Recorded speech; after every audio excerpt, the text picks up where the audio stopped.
Hello everyone and welcome to the Voice of Terminus show, Tavern Talk. It's that time of the month again, where every last Tuesday of every month we do a show on everything that's happening within Pantheon, VR, the community, etc. And it's a special show today as well, because it's our 1 year show. Did you know that, Lex? Roughly about I this was time, not aware of that. Roughly about this time a year ago is when we actually launched our first show of Tavern Talk. So happy birthday, Tavern Talk. Yep. And a happy week for you, Shy. We saw the message celebrating a week's birthday. Remember, no woman ever ages beyond 29. Yes. Period. So, what are we going to talk about today? We've got quite a bit to cover. Do we ever? We've got the Pantheon VR, Pantheon news to talk about. Then we have the August newsletter. Then after that, we're going to talk about the community news and the VIP contest that recently happened. Then I'm going to talk about the DEVCom with Brad McQuaid and David Reitman. And then we're going to show off the latest screenshots. Then we're going to talk about meeting Brad at the DEVCom 2017. I got the chance to sit down with him and chit-chat. And then we're going to talk about other news. And that will be the show. So it's going to be an extended show today, we think. We're not going to be able to make this compact into roughly about an hour's format. So it's going to be slightly a bit longer. But don't kick it off, Lex. Do you want to go and start off with the VR and Pantheon news? Sure, I'll read off some of the tweets. I'm going to have to ask your guys' forgiveness because my voice is a little scratchy today. I'll probably be clearing it quite a bit. But let's go! We've got a ton of tweets so far. We've got, let's see, ever wonder why most of the greatest fantasy novels involve a group of protagonists? Because it's boring to go alone. As a bit of a hobbyist writer, I guess I could agree to that. Let's see. Next one is, how do you manage your bank space? Do you arrange everything in order? Or is it a big mess that takes you hours to find anything? Let's go and quickly talk about that. So how is it for you, Lex? How do you organize your bank space? Sort, button, or chaos. It's minus one bag. One bag has all my important stuff like quest, like my quest stuff or situational gear or my clickies. But everything else is just random chaos. Yeah, for me it's similar basically. If I don't do it, then it will go into chaos. But I do always my last bag to the right always on the screen is always that personal bag where I have all my clickies and personal items and stuff. And then I do tend to every time before I log out of a game, I'll go and organize my bags. But if I don't do it, it organizes into chaos. And I am definitely a fan of being able to organize and have options available to me. So we'll see if VR do something like that to their sorting options. Oh yeah. I mean, in a bit of a related kind of subject, I'm the kind of player that I'll hit that loot all button every time. But I'm the first person that's going to whine and complain that I have no bag space.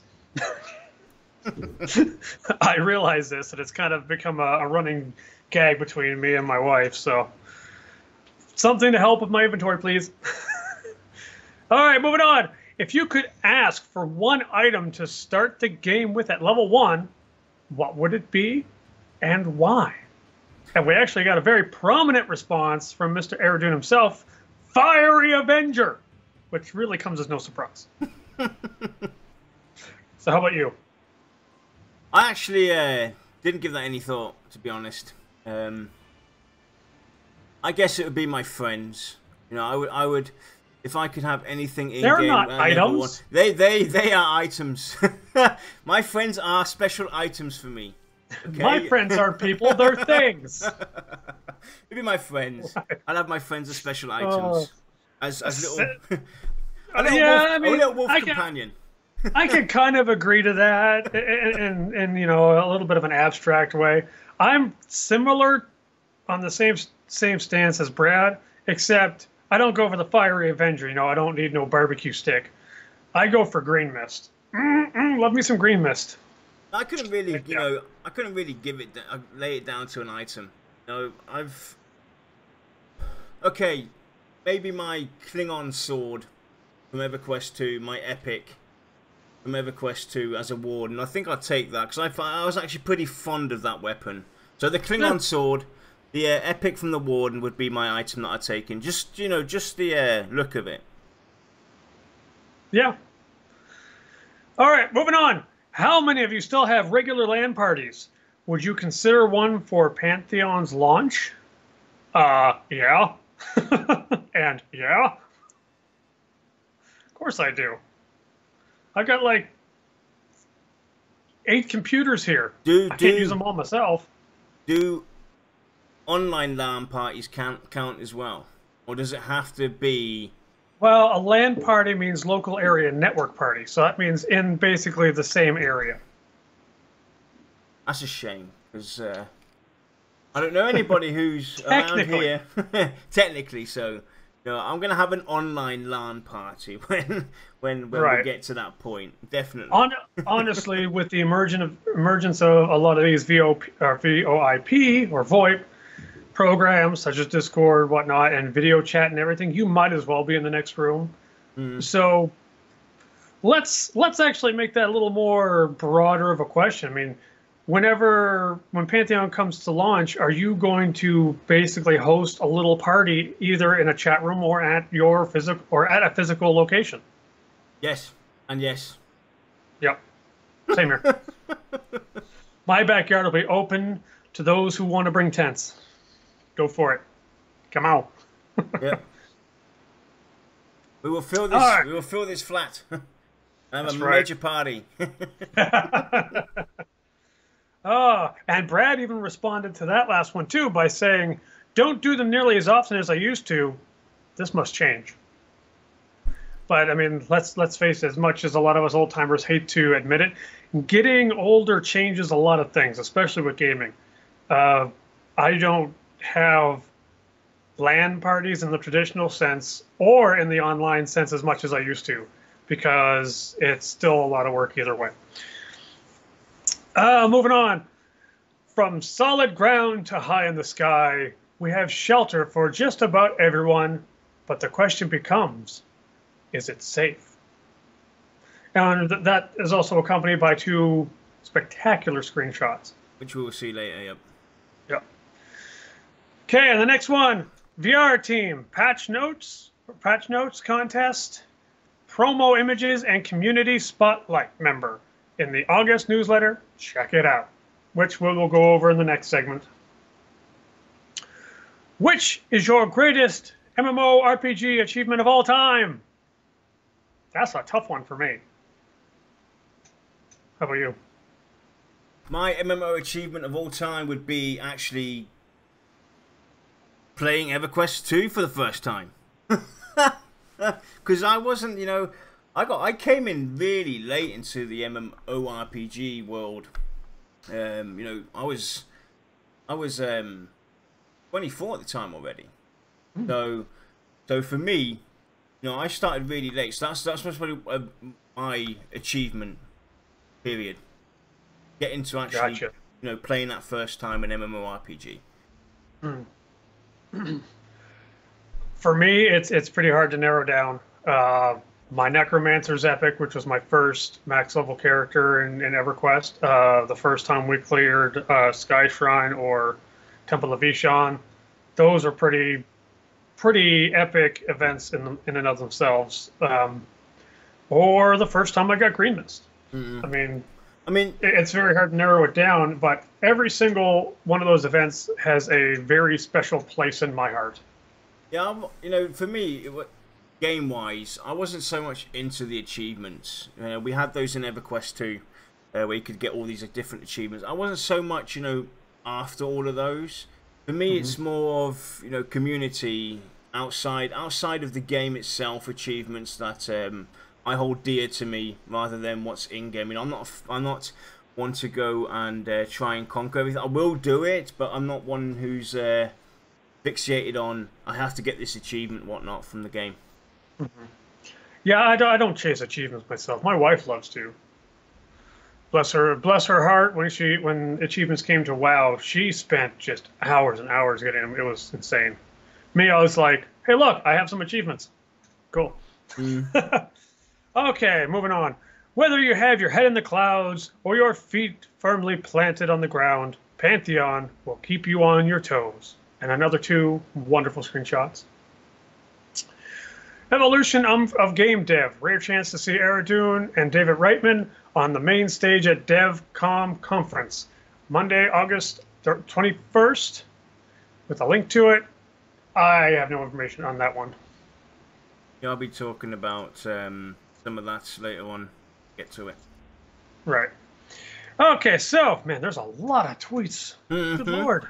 You people are going to... I'm just waiting to see in chat. Shut up, Lex! From hand-carved stone structures to elegantly polished metals, Terminus is a wealth of lore and cultural diversity. Again, more screenshots. Really nice screenshots, actually. And we actually have one from DEVCom themselves. Right now, at the... I'm not even going to slaughter that word. How the hell do you say that? That's Offenbach's. You heard him. Brad Aradue McQuaid and David Reitman from Visionary Realms basically announcing their appearance. Next one from Pantheon. We are building new worlds better than these. The sad thing is, better than these, that's kind of ambiguous, don't you think? Mm-hmm. It's like, better than these? What is these? Yes, what is it? I only know this world. Yeah. I know the virtual world and the real world. Which is it? Are you comparing the world again? I mean, I'm sorry, VR. Whoever put out that tweet, I'm very sorry. But, I mean, I got to give you a little flack for this one. I mean, what world? Are you comparing against the environment of WoW or EverQuest or Rift or my front yard? I mean, I don't know. Oh, my God. Moving on. What is the most fun you have ever had in an MMORPG? These questions are just like, wow. Yeah, so hard to answer. I know it's okay for a lot of us, especially us old timers. God, I hate saying that. It's incredibly difficult to narrow it down to a single event or moment because we look back at that, we almost treat it like a second life. But it was filled with excitement and friendship and camaraderie, and it's just so difficult. So I can't answer that one, I'm sorry. There's just too many. Oh, okay, moving on. With the hashtag, no better feeling than having the best community in gaming. Oh, I usually shy away from agreeing or disagreeing or even making that announcement that a certain community or whatever is the best because it's all subjective. Mm-hmm. But I will certainly say that the Pantheon community, while was off to a rough start, has really made me proud to say that I am a member of the community. Whereas in past titles, I tell people I play the game, but I don't tell them I'm part of the community, which some people will understand. You play the game, you just don't interact with people, really. Yeah. Whereas this one, I've actually found myself going back to the forums. I've actually found myself conversing with a lot of people that I'm not associated with in any other manner. So not, the VOT guild side of things. I'm not none of these people. But I'm conversing with strangers again. And I was actually shocked that I'm having, for the first time in probably about 7 or 8, maybe even 10 years now, I'm having conversations with strangers that are actually engaging and enjoyable. Mm. And it's all thanks to the Pantheon community. So it's definitely, not just the Pantheon community itself. This is something that Brad himself has I'd follow him through the years and his adventures, be it EverQuest, EverQuest 2 Vanguard and whatnot. The communities there are great, and it's definitely easier to engage with strangers in these communities than it is with some other games out there. And, right. You know, it's definitely something very unique, and I couldn't agree more with you. Yeah, I mean, I'm the kind of player that I know where I fit kind of in the game. I know I'll never be the best, but I know enough to be proficient at what I want to do. Mm-hmm.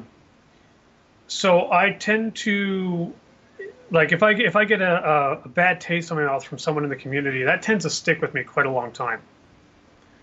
It's actually one of the reasons why in World of Warcraft, I never went back, even though I was very interested in the Legion expansion. I never went back because I just got that bad taste in my mouth. And that's what happened when I first went to the forums in Pantheon. I just got a real bad taste in my mouth. But the whole community over the last year has shifted in a positive way. And now I'm actually kind of looking forward to going to the forums again in the mornings and just seeing what people are talking about and seeing if I have any messages or if someone does a post that I actually have interest in joining, you know, the conversation. It's a very nice feeling to have again. Yeah. So while I won't say that it is the best, I will certainly agree that for myself, it is the best. Okay. There you have it. It's the best, but it's not the best, but it's the best. It's You're the confusing best for us. me. It is the best for me, though it may not be the best for you. That is for you to decide. But it is certainly a good community. Oh, we have a tweet from Brad himself. Pantheon community get together tonight, 6 p.m. at Haxon House. Hopefully I didn't slaughter that too much. Got that one perfectly. Hope to see you. And that will be covered later on, because that'll be part of Yarnilla's epic adventure tale. Really? Yeah. Yes, it will. Yes. News to me. Oh, come on. You've been you missed the last one. You've been tingling with excitement to talk about your meeting with Brad. And like I tweeted in response to you, the closer you are, the more I hate you. Just so you know. I actually tried to play a bit of Marco Polo with him, but it didn't catch on. You missed the last tweet, dude. Is this? Yes, the one with the images again. You missed that one. Oh. Trees! Even Terminus needs them to sustain the inhabitants, but how much do they matter? We believe they add a lot, and it's in the details. And I couldn't agree more. Yep, it's all about the mini details that we as players not necessarily take a look at first. And that's what makes the game even more immersive and alive. It's the stuff that we don't necessarily care about, that we notice later on. That's going to have well, at least for me, this is my personal experience. It's going to have a bigger impact on myself, rather than looking at it from the character's perspective, the mechanics of my character, the way I interact with my character with the game. Those are things that are common and necessary and are automatically there, but it's the things outside around me. That's where I think, that's gonna make the big difference over everything else. Right. See, I actually feel kind of bad for environmental artists. They do an awful lot of work, and on things that a very large percentage of people will actually just run by and never notice. I would like them to feel a little good knowing that my wife will drag me to a tree to see this design in the bark that maybe her and 4 other people will ever see. And it could just be an Easter egg. Like, the grains form a word, and she will find it, and she will show it to me so that we can appreciate it together. I'm sure you've witnessed this yourself, Lex. You've been in a game, an MMO and whatnot, and you've gone through a dungeon, or you've gone through the world itself, or you've gone through a town itself, and the tables are empty, the chairs are just, not feeling alive, there's hardly any NPCs, there's hardly any environment there. you tend to feel like, you know, hey, there's not a lot of detail or love put towards this game. You know, it's when we saw those first screenshots from the Reckless Magician's Tower, that library, and all the little details on the desks and in the bookshelves and everything. Those are the things that are going to stand out. It's a love to detail, and like you said, environmental artists do not get enough credit for the work they put in there. Right. And I mean, there's a lot of little things that really bug me with the environment, because your environment is the one thing that will immerse you the most. Like there's a game I'm currently playing that it's a survival game, and you're running through a field and you hear birds fluttering off from like out of bushes, you hear owls hooting, and you hear monkeys going on. But here's the thing, you look around and there's nothing. That bugs me. Like, where are these birds? Where is that owl? You know, even if it was like 3 trees away, you know, eventually I can see, like, oh, it kind of makes sense, you know? Yeah. It's one of those things where you hear something, but you have no actual connection to what it is. So it's just a disembodied sound. And just little things like that really bug me. But with a lot of the environment artists, especially in MMOs, they tend to put like just an astronomical amount of work behind it. It's insane. And as much of a druid as this makes me sound, stop. Look at a flower. Look at the grass. Look at the trees. Just for a minute. Hell, just do it for 15 seconds. And just realize that, you know, someone spent a lot of time on that, and they did a great job. Yep, definitely. Okay, continuing on. So this next one is big. If you're going to go for the next one with Monty. Yes. Wow. See it on screen right now, guys. Monty's new look. He's cut his hair off. It's gone.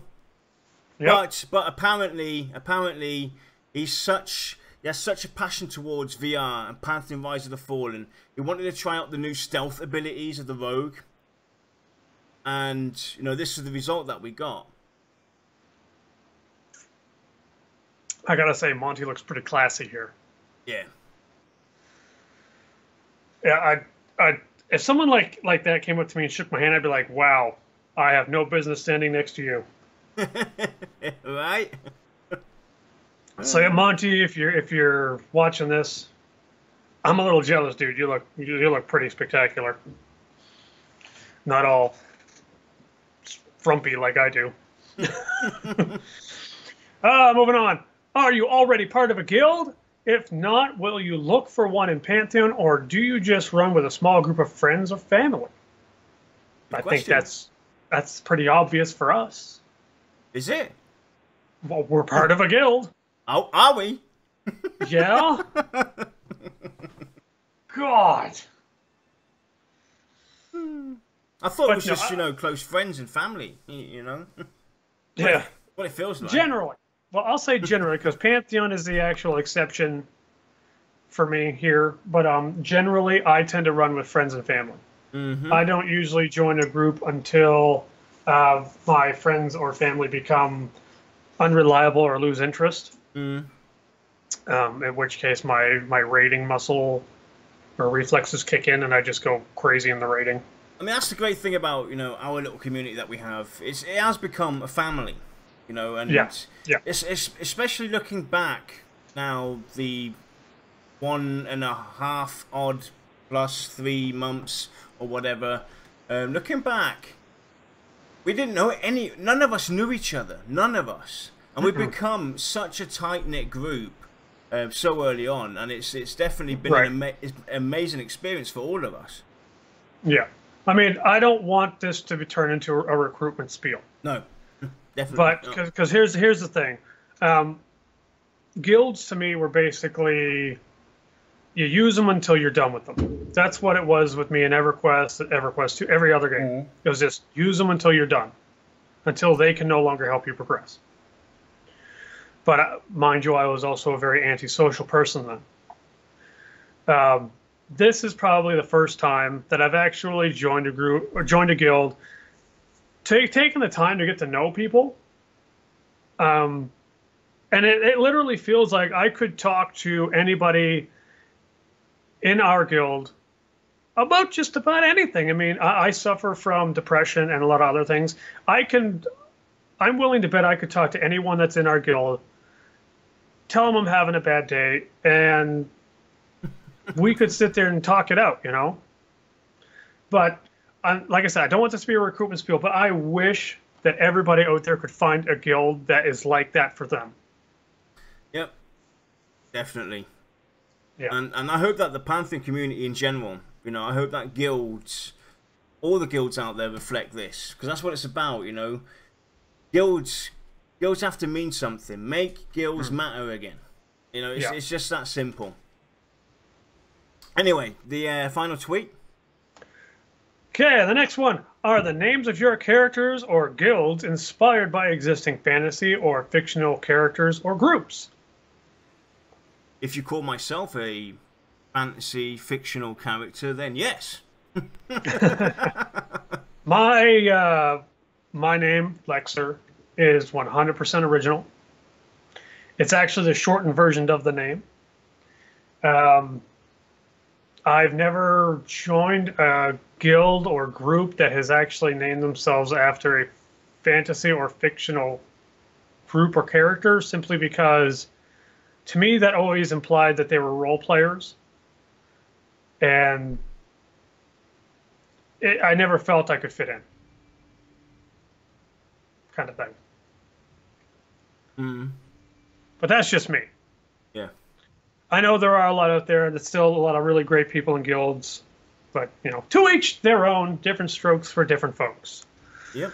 Oh, thank God. We're on the last page of tweets. Hallelujah. You finished it. You actually finished it for now. Oh, we have the community tweets afterwards, but that comes up after the newsletter. So I'm going to give you a little bit of a break. So we're going to move on now to the August newsletter and what that was all about. Let me go and bring that up. We're not going to go into too much detail.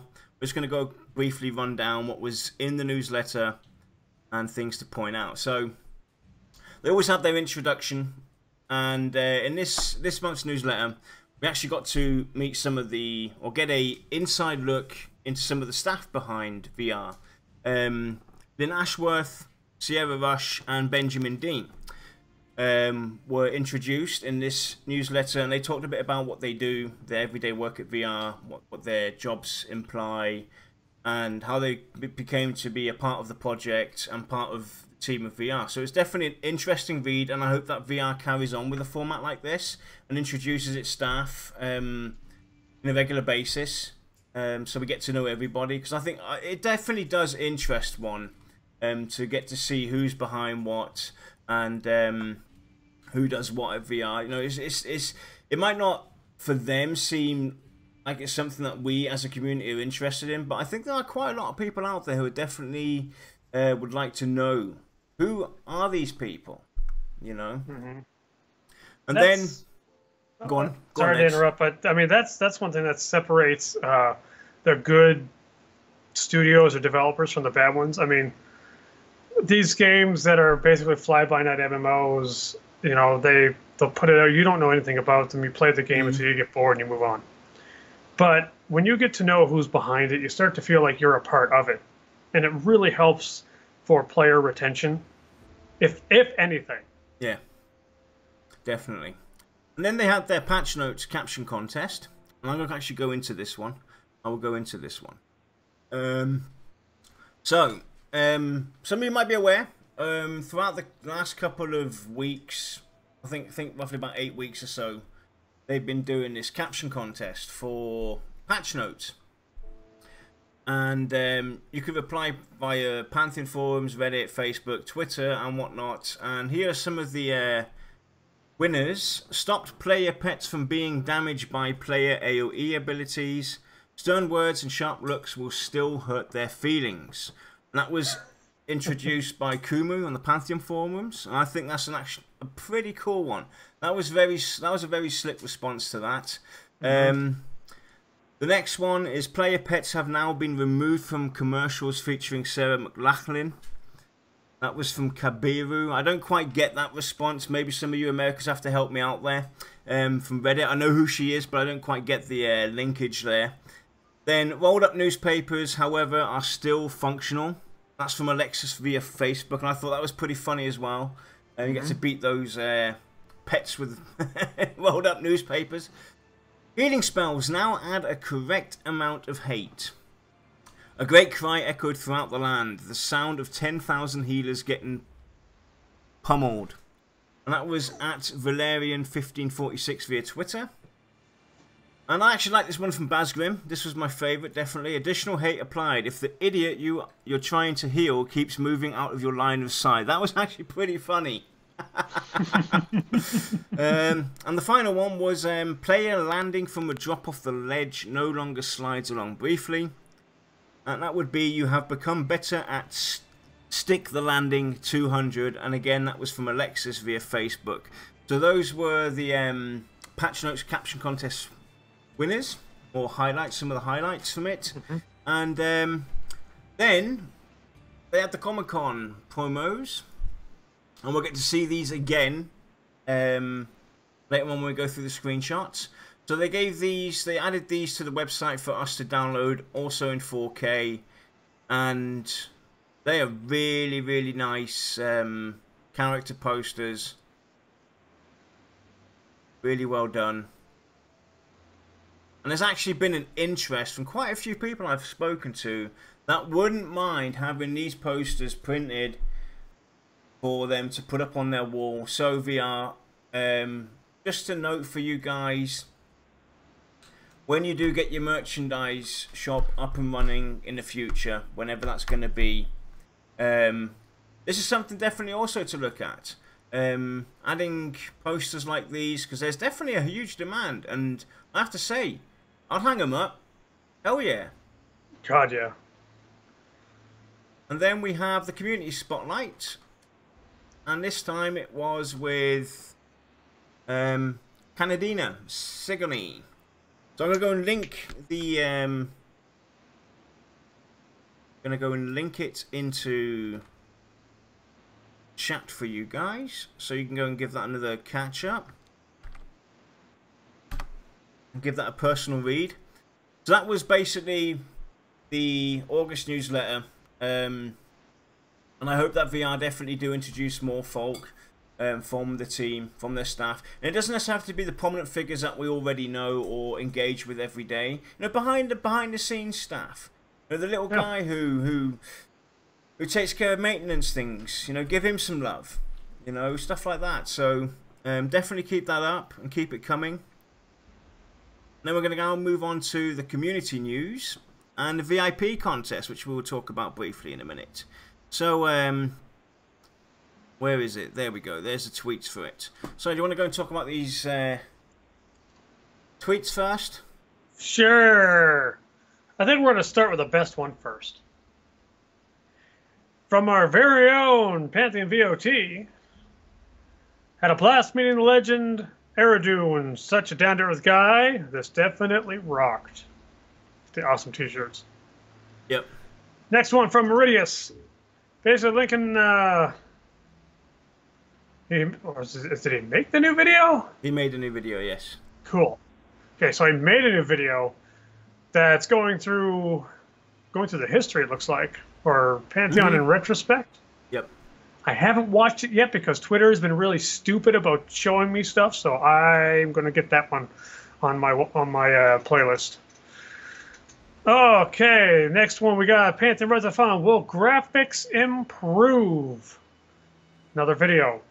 And again, I haven't watched it, but there is certainly a lot of controversy over that topic. One that we're not going to address here right now, even though I am somewhat equipped to answer it. In terms of being a developer. But yeah. Moving on! Yeah, this final one, you Americans have to help me out here. That was a response basically to me meeting Brad. And I'm guessing Jason at Pale and Lazy meant that I might look like Jim Galligan or whatever his name is. Gaffigan. All I know is that he's an American comedian of some sort. I found it, you know, I wasn't quite sure how to respond to that, but it was definitely funny. I had a look at the picture. Actually, let's actually go and let you guys out there decide for yourselves if I look like... Oh, I see. Like, I know his Jim face, I just Gaffigan. can't remember his name. Let's go and bring him up. There we go. So, it should be... I'll bring it up on the screen right now. So, there's Jim Gaffigan. Everybody. Question is, do I resemble or have any resemblance to the man? I suppose slightly, but I don't think it's that close. I found it still very, very funny. Definitely got a laugh out of that one. So thanks for that. That was very funny, dude. Just a poke at you is all. It's alright. It's fun. It's all in good Yeah, fun. it's all in good if you fun. if you can't laugh about yourself, then what's the point? I laugh at myself every morning in the mirror. Then I realize it's me, and I get sad. Why hasn't anybody told me that I got hair sticking up here like an idiot? Oh, there we go. Oh, by the way, you got hair sticking up there. I look like a moron. So anyway, Too much partying. those were what we could grab off the community for this month. A lot of stuff. A lot of stuff, definitely. Which is nice for a change. But now we're going to get into something that was really great. That the VIP community got together and they launched a VIP contest. And the Pantheon community, it was ran internally within the Pantheon forums, and one lucky member from the community who entered the contest had the chance to become a VIP. And it was an amazing thought, and it just shows how passionate this community is, and how everybody's come together to put funds together and do this. So congratulations VIPs, and congratulations to the winner and runner-up of the contest. But we wanted to share some of the things that people actually created, because it has to be shown, it has to be put out there. They did some fantastic work. Alex is going to put in a few links because not everything is visual. So we're going to go through that bit by bit. We're going to start off with the first stage of the contest. And first one is from Adirastic, or Adira. He did an amazing cake, a Pantheon cake, showing off... it was just really nice to see a 3D cake of the map of Terminus, and I hope it tastes really good as well. I would love to have had a piece. Yeah, but look at the detail of that. That looks just outstanding.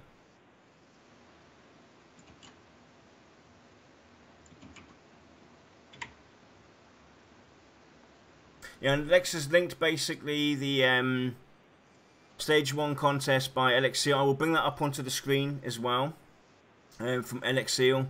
Stage 1 Newbies contest is a song that he wrote, a bard song. So give that a read for sure. And then Lex linked the Stage 3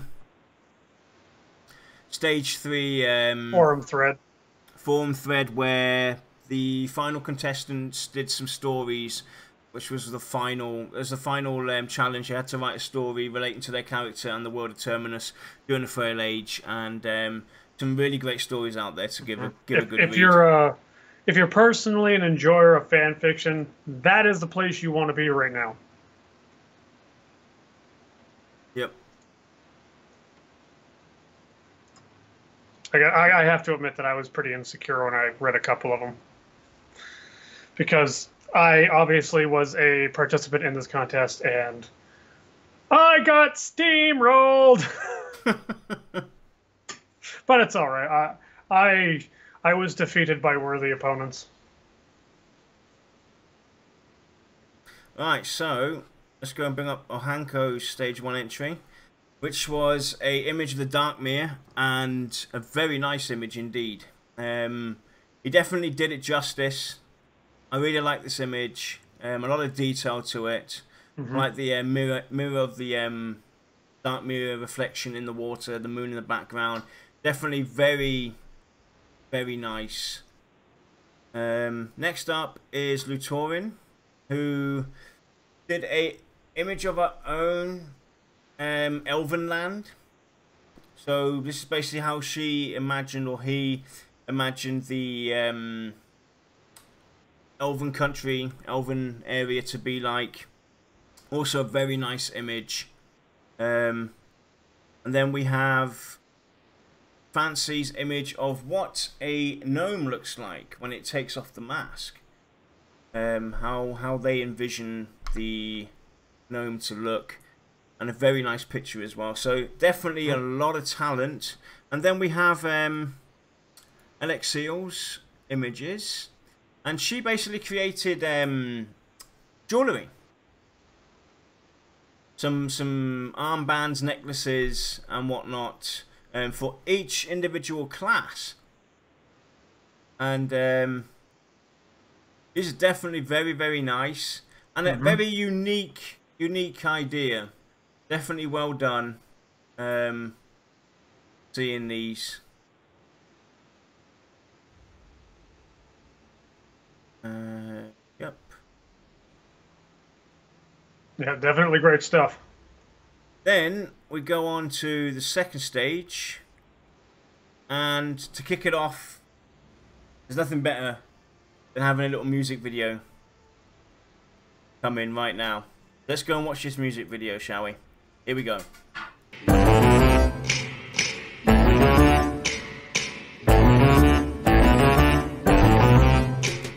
it down a bit, guys. Don't get too loud.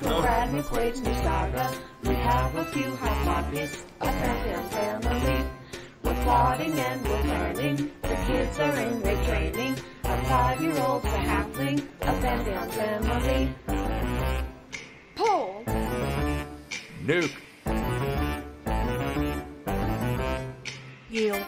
We have a certain healer, a druid and a ranger, a monk and a junior, a Pantheon family. I'm glad, you know, that the family came together, and that was Addie's second entry for stage 2. That was her entry for stage 2, stipulation. So basically how the contest worked was, the VIPs gave the community members the option to create out of 5 categories something that they want to do, be it a music video, be it a video, art, you name it. And then they had to give out 2 other stipulations that they would participate in. And the VIP community would vote on what the stipulation would be. And I'm so happy that the music video was voted in. And then we have Hanko, who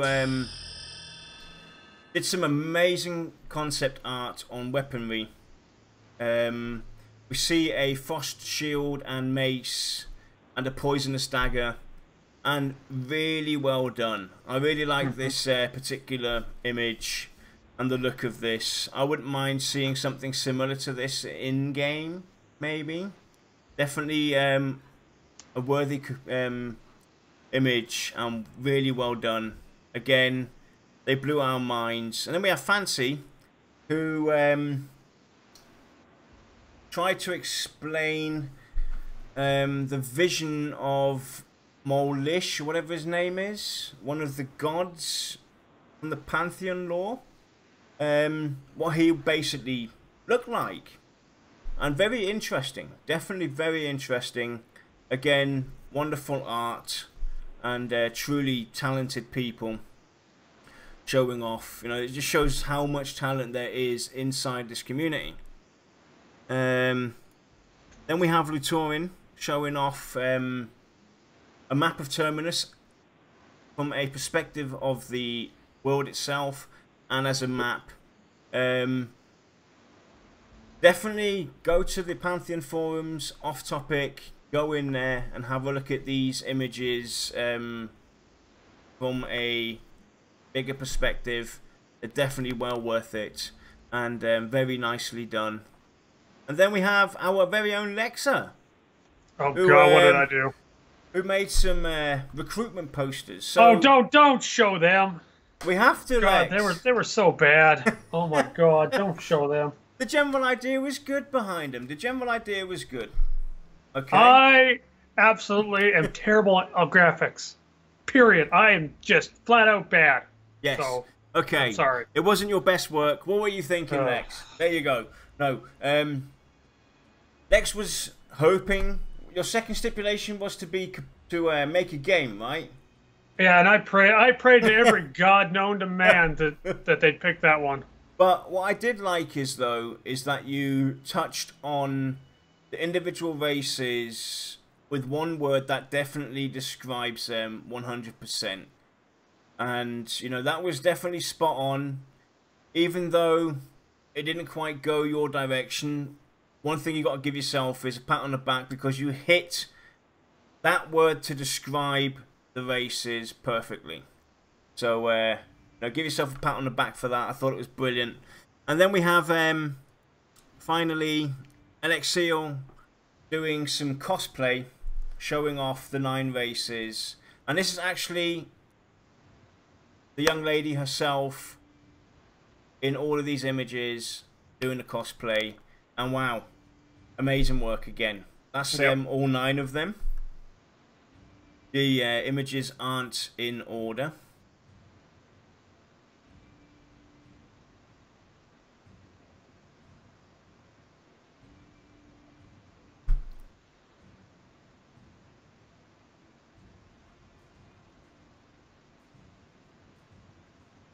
I'm kind of debating myself if it's the halfling or the ogre I like best.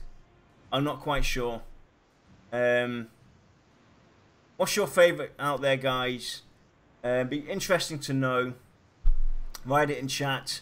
I'm still debating between ogre and halfling. I'm not quite sure. I think I'm going to steer more towards ogre. Lex, do you have a favourite that you like? I think I'd actually have to go with the ogre myself.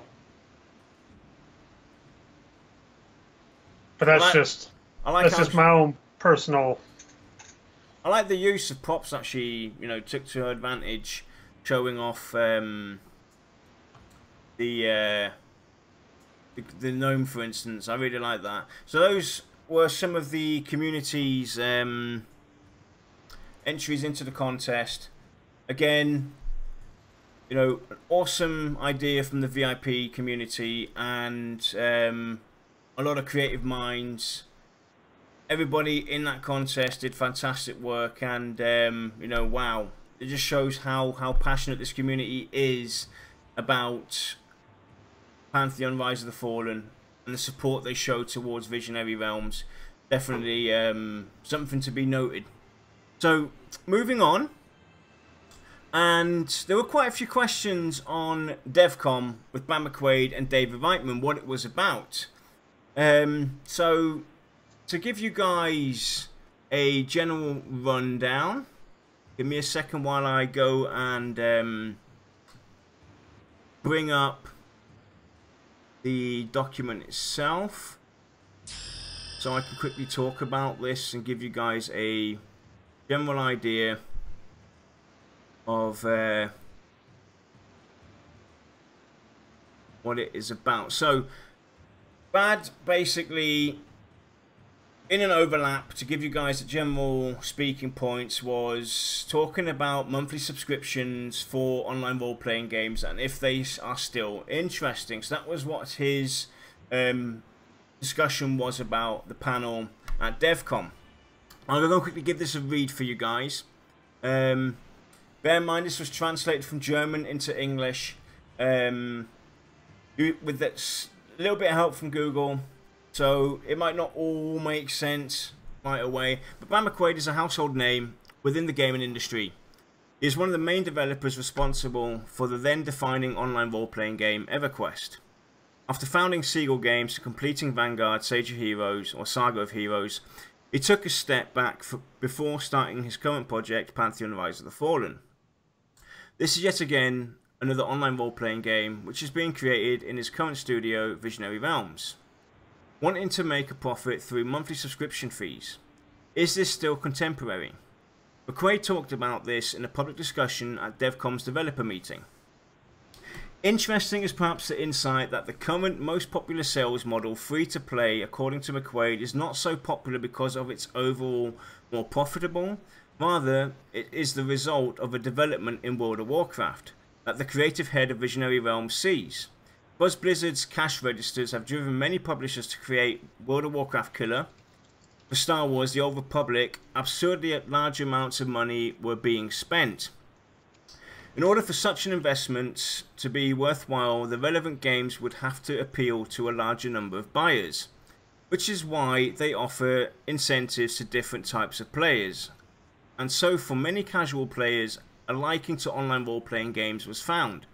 Although they did not use them like classic MMOs, rather they move around alone, perhaps finding it interesting that others are travelling around the world, but they would not interfere with them. The decisive thing, after a month they would turn their backs on the adventure, therefore not suitable as monthly subscribers. Developers and publishers would therefore have had to try to persuade such players to spend money on different ways, which is done through different payouts. As a result of this, the classic MMO users are orphaned. Online role-playing games are no longer developed to bind players in the long term. But that is exactly what Brad McQuaid or McQuaid wants to achieve with Pantheon, and that's exactly why the monthly subscription is still relevant to him. He appeals to other studios not to easily want to reach everyone and everywhere. He wants developers to create games that are more specifically tailored to a particular target audience and meet the needs of these players much more.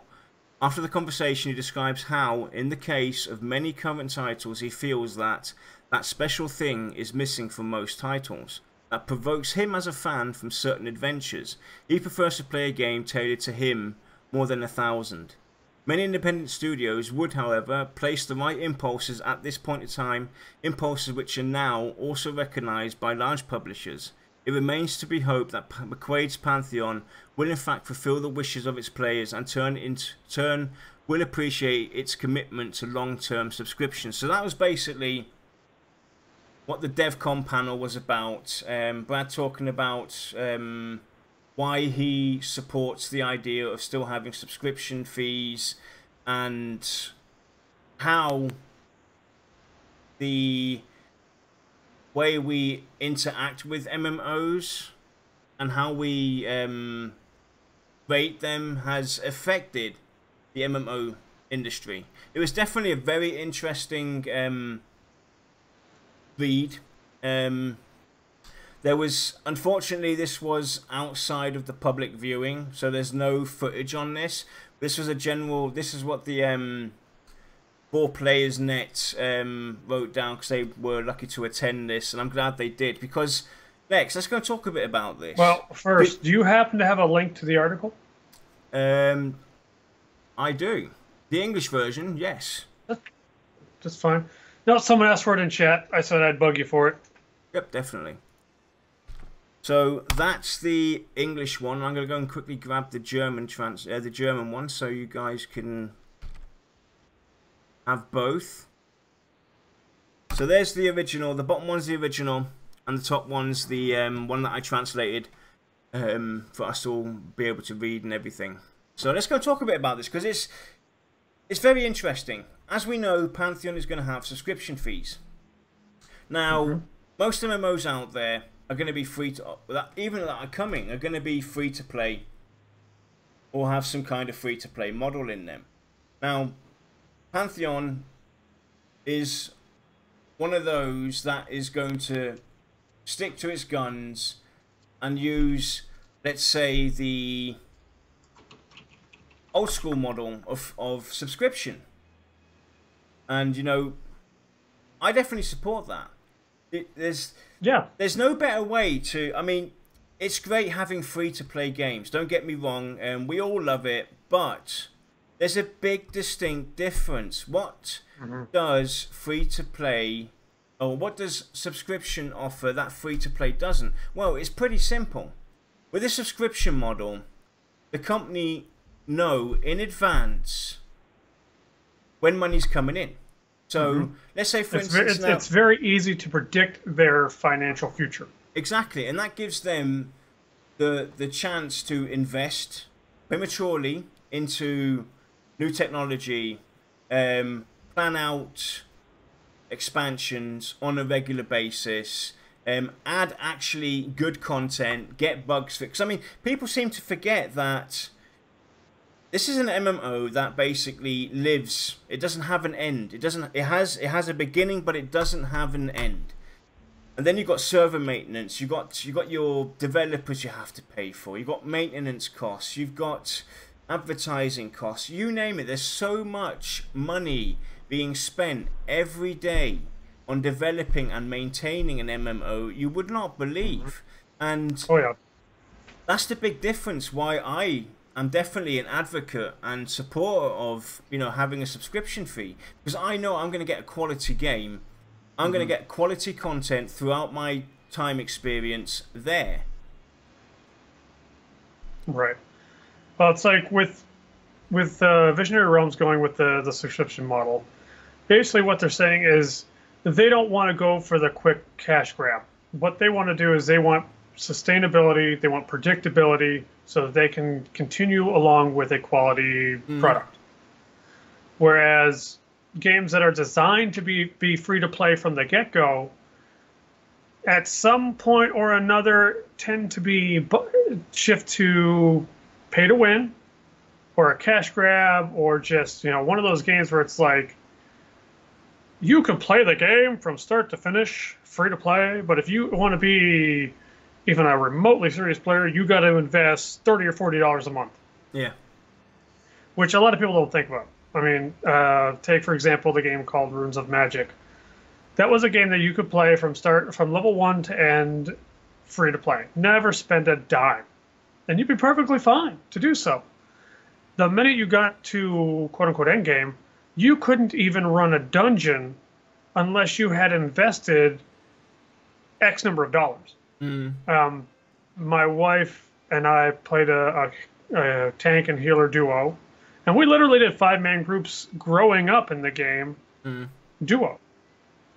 But when she got to end game, she was like, well, let's go actually try to do a raid, join a guild. The guild literally said, unless you have invested $500 in the cash shop, you cannot gain entry. It was that ridiculous. I mean, things could have changed. That was years ago, but just saying how it was. I'm going to ask you now, all seriousness, Blizzard still stick to the guns, you got subscription. Now, I'm going to ask you, in all seriousness, if Blizzard went free to play, do you think their game would still be around? No. It would, but it would not be a serious contender any longer in the MMO space. Yep. It would basically be a dripping faucet for them to get some cash from. Yep. I mean, one thing for sure, and I definitely agree with some of the remarks in chat and what I've heard. And I've been, I've talked about this with people. We've even done a show on this about the subscription, and there's definitely room to advance and bring the subscription model into the era of 2017. And it's definitely something that I think VR should look at. I definitely support having subscription models, but there's definitely new ways of approaching this, and new ways to make it transparent and fair to all parties involved. Your hardcore gamers, your not so hardcore gamers. There's definitely ways to go about this where you can still have a subscription model, because that's what it's all about. Getting a decent plan in there, because let's say, for instance, I've got to spend $30 a month, and I can only play 2 hours a week. Now, somebody else has, you know, he can play 40 hours a week, $30. I'm not getting my time's worth, and that's why most people end up running away from these subscription games, because they feel kind of like, you know, kicked in the head, kicked in the, you know, not respected or left behind or not valued, and rightfully so. To some point, they definitely have some right in saying, hey, I need a bit more love here. I want to play your game, but I don't see me paying $30 for 2 hours of gameplay a week is right. And there's definitely room to advance and expand on that. Some people might disagree with me now on this, but I can definitely see merit to why, and that's definitely something that needs to be looked at. the current models that we have, where you basically pay your fee, can still come into the mix. But there should be also other models that on the subscription fee that they offer that kind of give people more choices, so they can mix and match. Because I definitely get people sticking to the game rather than leaving after whatever amount of time because they feel kind of left behind or not noticed or taken care of properly. Right. I mean, look at MMOs. They've evolved. Look at every other game genre. They've evolved. Even the term payment model has evolved. Yep. Why shouldn't subscriptions evolve along with them? Meaning, I'll use my own life as an example. I work from home in my own office. I tend to have a lot more downtime. Because of the nature of my work. I could go 3 or 4 days and technically have nothing to do. Or I could go a week and not have any time to do anything except work, eat, and sleep. My wife, on the other hand, works a 40-hour week. Yeah. She has very limited game time, but she still wants to game. It's something that we enjoy doing together. And it doesn't make sense for us to spend $30 a month for 2 subscriptions, because she feels it's a waste of money for her because she gets to play only on weekends. Yeah. Or, Wednesday nights and on weekends, something ridiculous like that. And there's a lot of people that are in the same boat. They got families to deal with, not deal with, but you know what I mean. Some people own multiple businesses. Some people are just very, very busy people. Now, I would like to see a subscription option that is lower, but it will avoid things like, you don't basically get to ask for support kind of thing, because that's a resource from VR that costs them. Everyone out there watching right now who has something to say about this matter, I'm going to shoot you an email address. I would definitely like to hear what you have to say on this, on subscription models. Shoot us an email. Is that the correct address? contact@pantheon-vot.com, Lex? I do believe so. So please shoot us an email there telling us how you would like to see or what you like or dislike about subscription models. Please forward this to us, to our email, contact@pantheon-vot.com. We would definitely like to hear about it because it's definitely worth discussing. Yes. So we're going to move on now to unless you want to say, have anything else to say towards this. To be honest, I've said my piece on subscriptions. Okay. It's just more options is all I'd like.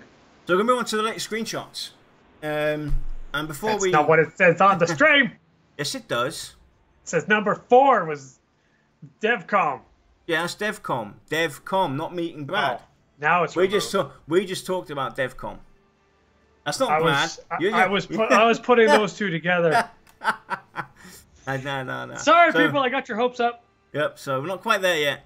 Anyway, before we go into the latest screenshots, we're going to show again the Pantheon bus promotions. I'm going to bring those up right now. Let's have a look at these again one more time on screen. And yeah, I would definitely have those printed out. Oh, I'm getting one printed out. I might actually behind me my wall. I might actually get my wall. But the thing is, if I do that, I can't use a green screen. But technically, having those images at the behind me on the wall, I think will look absolutely amazing. I might get wallpaper done from them. I'm gonna have wallpaper done. Little dark mirror faces tiled along the wall. Seriously now, if and when you do get your merchandise shop, this has to be on there. This has to be on there, definitely. Because if it's not, I'm making my own. I'm sorry. I'm not endorsing it. I'm not telling people to go do it, but I'm just saying I have to.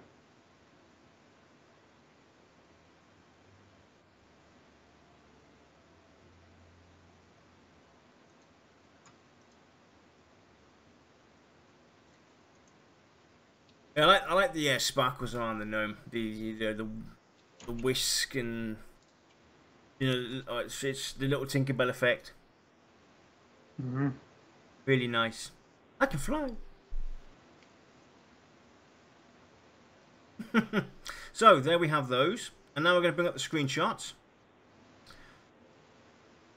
And these were those trees we were talking about early on. Those wonderful trees. Mm-hmm. This is actually something I've been this ruins I've been trying to recreate in Voxel Studio. Actually, I'm actually working on this, trying to recreate this very scene right now in Voxel Studio. Finding it quite difficult, to be honest. Yeah.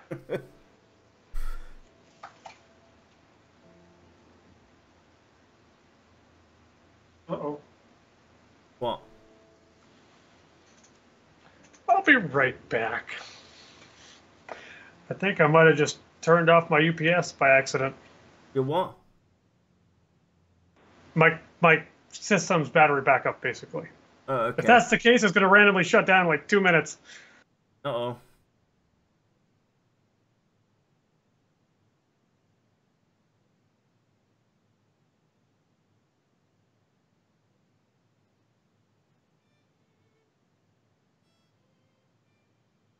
No, we're good.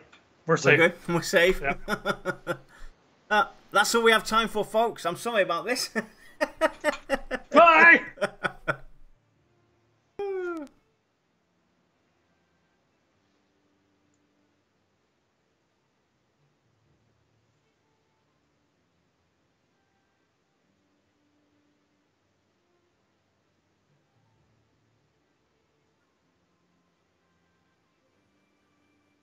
I like that shot of the mountains, the clouds, fog, mist, just landing over there. So those were the screenshots. We hope you enjoyed them. Definitely some good stuff. And now, the moment you've all been waiting for, the only reason you're here. As some of you know, I might not know, I got to meet Brad in Cologne, Germany on the 23rd of August during the DEVCom. And we all hate him for it. Yes, and everybody hates me for it. And I got to sit down and actually have a chat with him. And we're going to go and talk about this, aren't we, Lex? Yeah. Yes, we are. Basically, the way we're going to do this, guys, is we're going to do a little interview of our very own Yarnilla. Because he went through the experience. We hate him for it. And we're going to get some answers out of him if we have to beat it out of him. So, I guess one of the first things we'd like to know is, can you tell us anything about Brad that we might not know already? Well, it was his first time in Cologne to the Gamescom. And they had a good session as well at the DEVCom and everything, making some good connections at the Gamescom, meeting people within the industry. And something that many of you might know is Brad actually picked German as his selected language in high school instead of Spanish. And he actually does still want to learn German and really likes the German language. So that might be something that you guys do not know about Brad. He actually tried to speak German as well. He did a pretty good job and he understood quite a bit. I'm actually quite surprised on how much he still had in him, understanding the German language. And my wife also had the honour of ordering him his first true German meal. And in Cologne, it's traditionally pork knuckle with fried potatoes and kraut salad. Now, kraut salad has a very unique, distinct taste, and it's not everyone's piece of cake, but it's a traditional German vegetable salad dish. And it definitely wasn't something that Brad likes, so that's something you might also be interesting to you, that Brad McQuaid does not like kraut salad, and I know exactly how he feels. I can't eat the stuff either. So those were some of the things that you might not know. And then we got to talk about, before we get into this with the t-shirt, as some of you may know, a few months back I made a t-shirt with the silhouette of Brad McQuaid and underneath saying "This is gonna rock" from one of their previous Kickstarter videos. And there's actually quite a cool story to go with my t-shirt and how it even came about with VR to do this "This is gonna rock" moment. on that Kickstarter video. So I'm going to start off with telling you the story on how that came about with This Is Gonna Rock moment, and then what happened with my t-shirt. So for that video, the guy then with VR working on doing the promotional videos and stuff like that told the guys involved in the video that, you know, they can't take everything seriously. There has to be, you know, some funny moment. So everybody had that awkward, slight little moment in their portion of the video where they said something funny or made a funny face or whatnot, and that's how This Is Gonna Rock came about. So Brad, to not take himself serious, decided to go, you know, this is gonna rock, and that's how it all came about. Through, you know, somebody saying, hey, we can't take ourselves too serious. We have to be goofy. And Brad was like, are you serious right now? Are you being absolutely serious? And he's like, yes, we can't be too serious. So that's how that came about, which is pretty interesting and actually funny to hear. But my t-shirt, I think my t-shirt has had the longest travel distance ever to actually go in the hands of the guy it was originally for 2 hours down the road.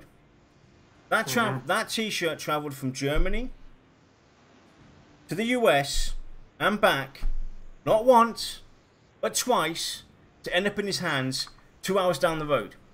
You know, it's crazy. I know. I never thought that I would meet him this soon. So it was definitely cool to give him that t-shirt and take that photo with him. Yeah, so that was some things that you might not know about Brad. Cool. So I understand that David Reitman was also there with Brad. Yeah, basically he was with Brad there at the DEVCom doing the panel and at Gamescom. David Reitman, for some of you guys out there might not know, he's on the board of VR, on the board of directors and everything, and he's kind of like the guy with all the connections within the industry. He knows everybody. So, with Brad's own words, he's actually an unsung hero for VR. You know, he's helped them make the right connections, meet the right people, and for all you footy fans out there, and this is for you, Josh. David Reitman is actually a Manchester United supporter. So he's my biggest rival ever, because I'm an LFC supporter, Liverpool Football Club supporter, same as Josh. But I do forgive him, because he knows Peter Moore, who's actually on the board, or the actual guy in charge of LFC's promotional portion of the club and everything. So since he's good friends with him, I'll let him off being a Man United supporter. Yeah, he's definitely a very serious guy as well. It's always business with him, which is great. And it was definitely interesting to get to meet this guy, especially after speaking with Brad and everything. So David Reitman, an unsung hero. Those are the words from Brad, and thank you for making the right connections and helping these guys out. Yeah, I guess we're all gonna kind of owe him a little bit of a debt. So does Brad and or VR, do they plan to go back to Gamescom next year? If everything goes to plan, there are definitely plans to have maybe a booth there next year to make it, to present to the, to be there throughout the whole entire time. Because the Gamescom starts normally on the Tuesday and goes through to Saturday. And they weren't exactly at the Gamescom with the booth. They were more in the VIP meet and greet section with developers. So it was more of the internal area where they hung out. So there was no booth. So there was no real presentation or presence of Pantheon there. But they do plan for this to happen next year if everything goes well. So we can all look forward to that next year and see how it goes. Yeah, that'll certainly be interesting. Maybe they'll even get some footage and share it out there. Oh, definitely. Yeah, definitely. So, I guess the more important question would be, did you actually get a chance to talk about Pantheon, or did you just like stare at them blankly? It's actually, funny you mention this, because we sat down, ordered drinks, and the usual meeting phase. And Brad just opens up and tells me, so what do you want to ask or know? And I didn't come prepared for this, because I got starstruck I needed once again by Brad, because I didn't come prepared for this, because from what we've seen throughout the development of Pantheon and through the streams and through the newsletters and whatever they've revealed on the forums, we've kind of been on par with VR the entire time, with visions and ideas and where to go. And to be serious, I wanted to give the man a break, to be honest. But yes, I did get to ask him some stuff, and we talked about VR and the team and about the Pantheon community as well. So I did a lot of chatting about the community, and I did get to ask a few things as well, and we'll get into that in a bit. Yeah, and if I remember correctly, you were even shocked. You didn't even know it was technically an interview. Exactly, because Brad reached out to me via Twitter and asked me if I want to, talk about any of this, because he made sure that he gave me information that I got was something that I could talk about. So I wasn't aware that I could talk about any of this. So thank you, Brad and VR, for letting me do this and share this with the community. I have to again say thank you guys, for making this possible. It's great to share this with the community, because they deserve it just as much, and it shows to go a long way that we are able to talk about this. So thank you again. Yeah, we're certainly thankful that we get to share some information. Now, when you're talking to Brad about Pantheon, I mean, what kind of topics were you talking about?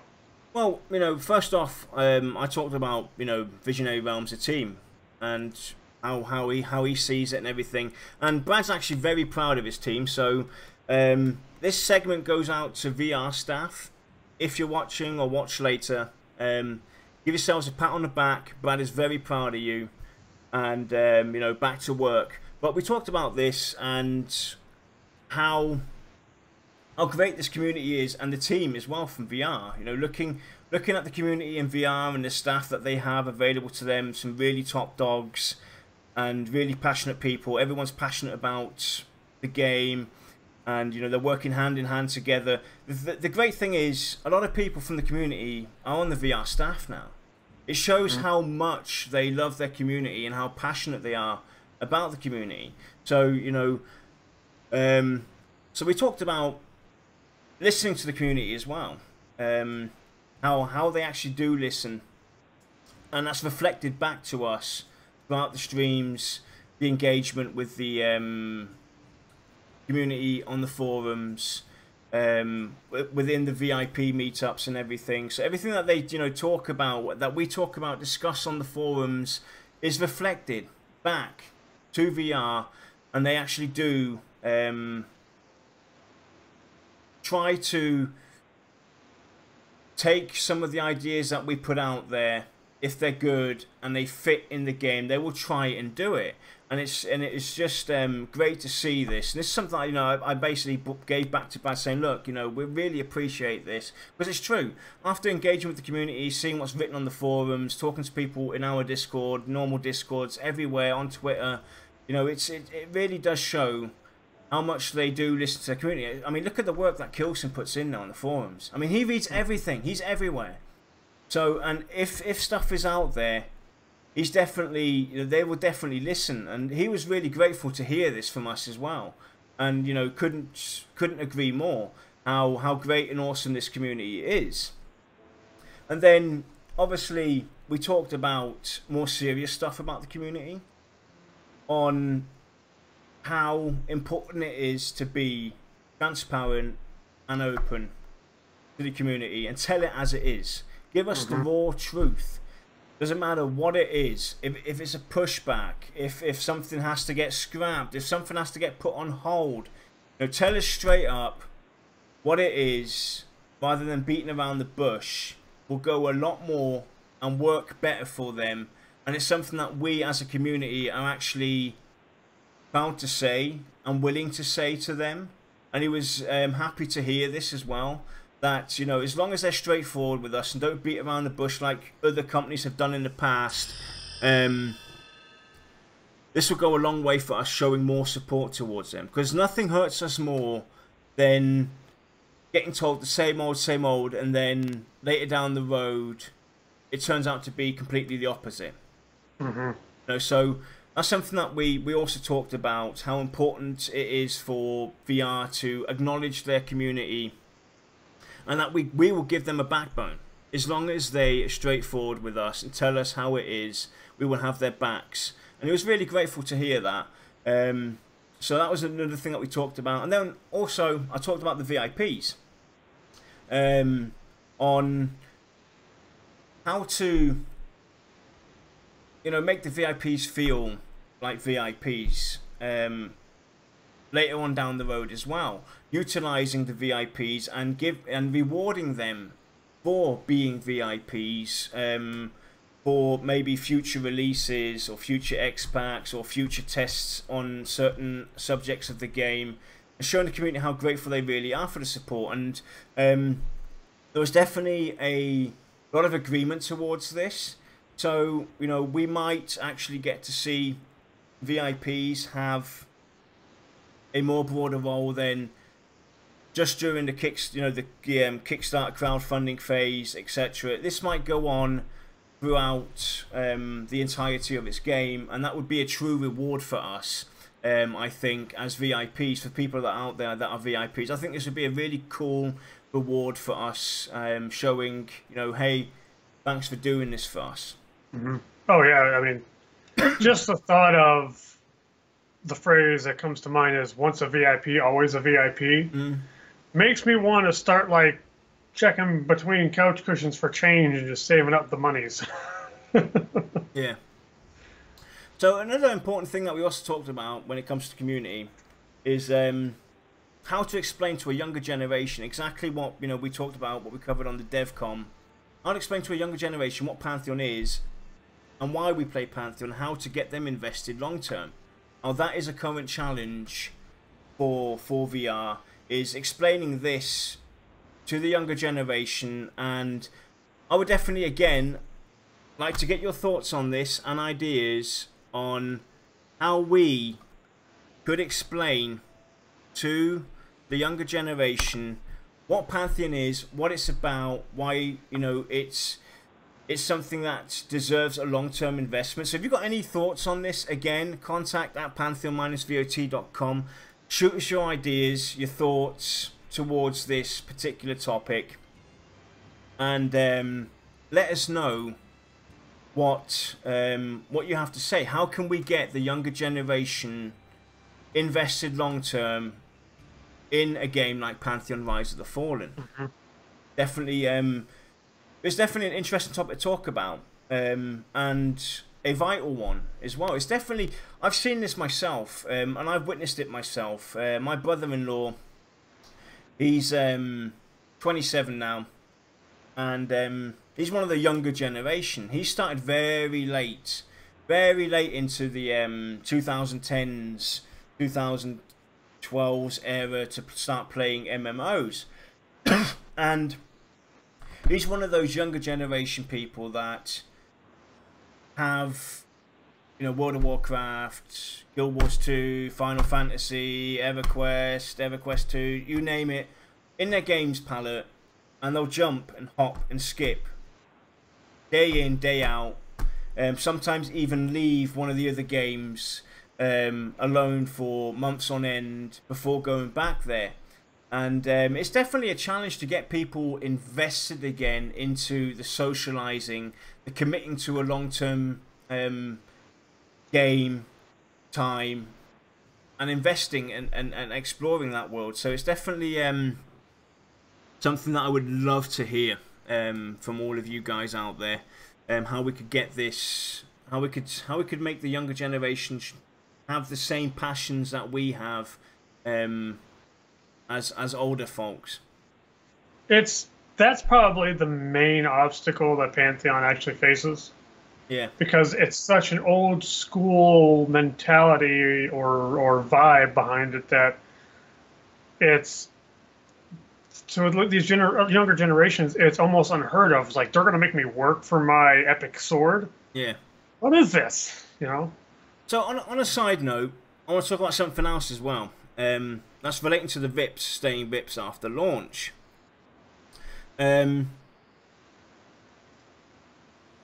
VIPs might get some information given to them, and obviously, you know, being VIPs, we get some they get some information. Now, I would like to know as well, since we're on the topic of, you know, VIPs staying VIPs after launch, obviously I think it's still valuable for VR to also recognize the general community as well.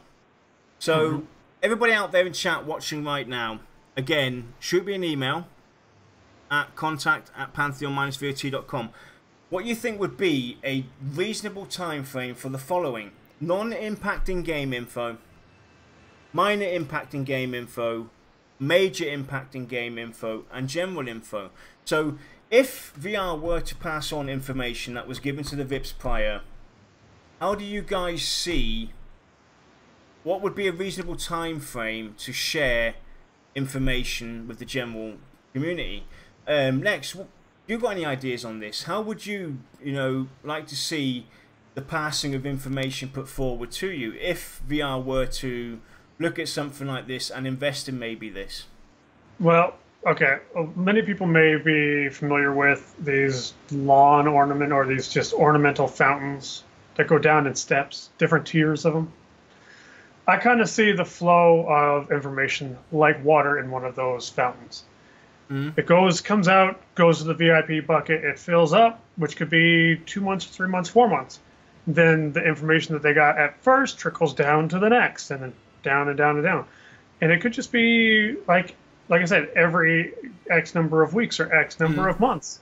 Yeah. As long as it's consistent and we feel like eventually whatever information that VIPs get, the rest of the community will get, or at least, mind you, it has to be worded correctly, this information, because basically like the viewpoint of a VIP is completely different from someone who's just a small pledge holder or someone who's not even there.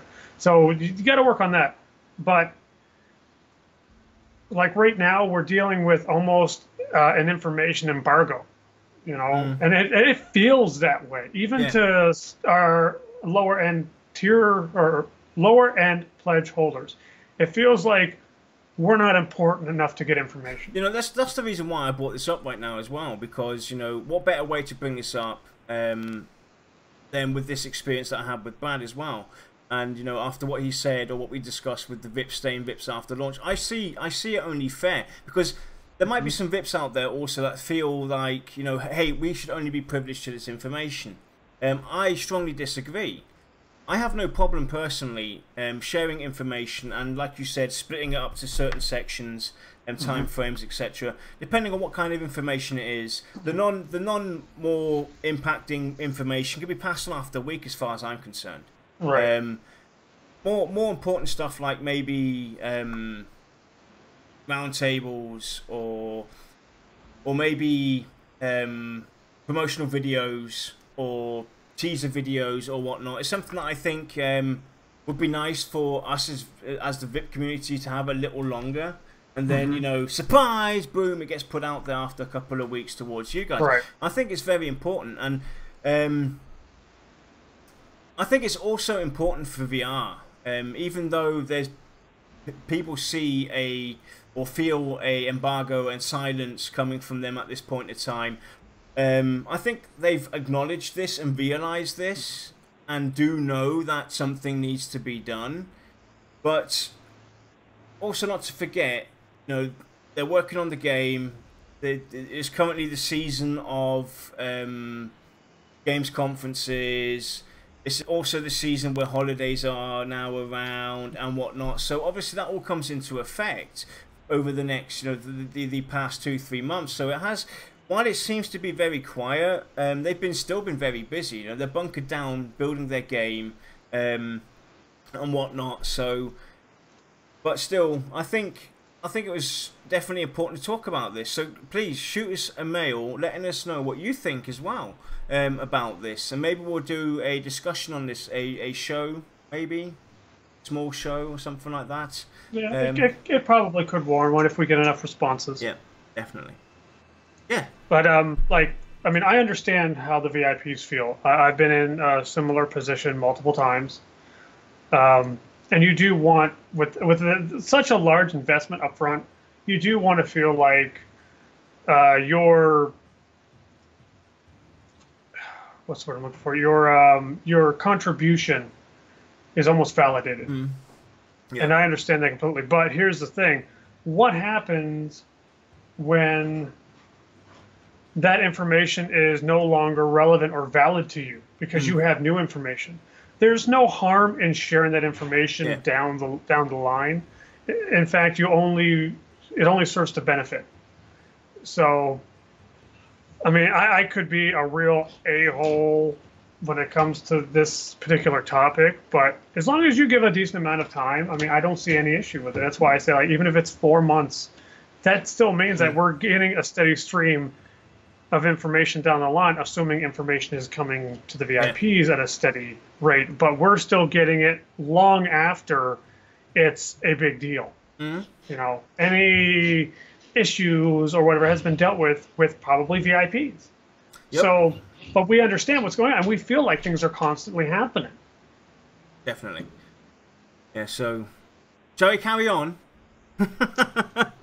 Yeah, I'll shut my gob. Sorry, guys. No? No more questions? Nope.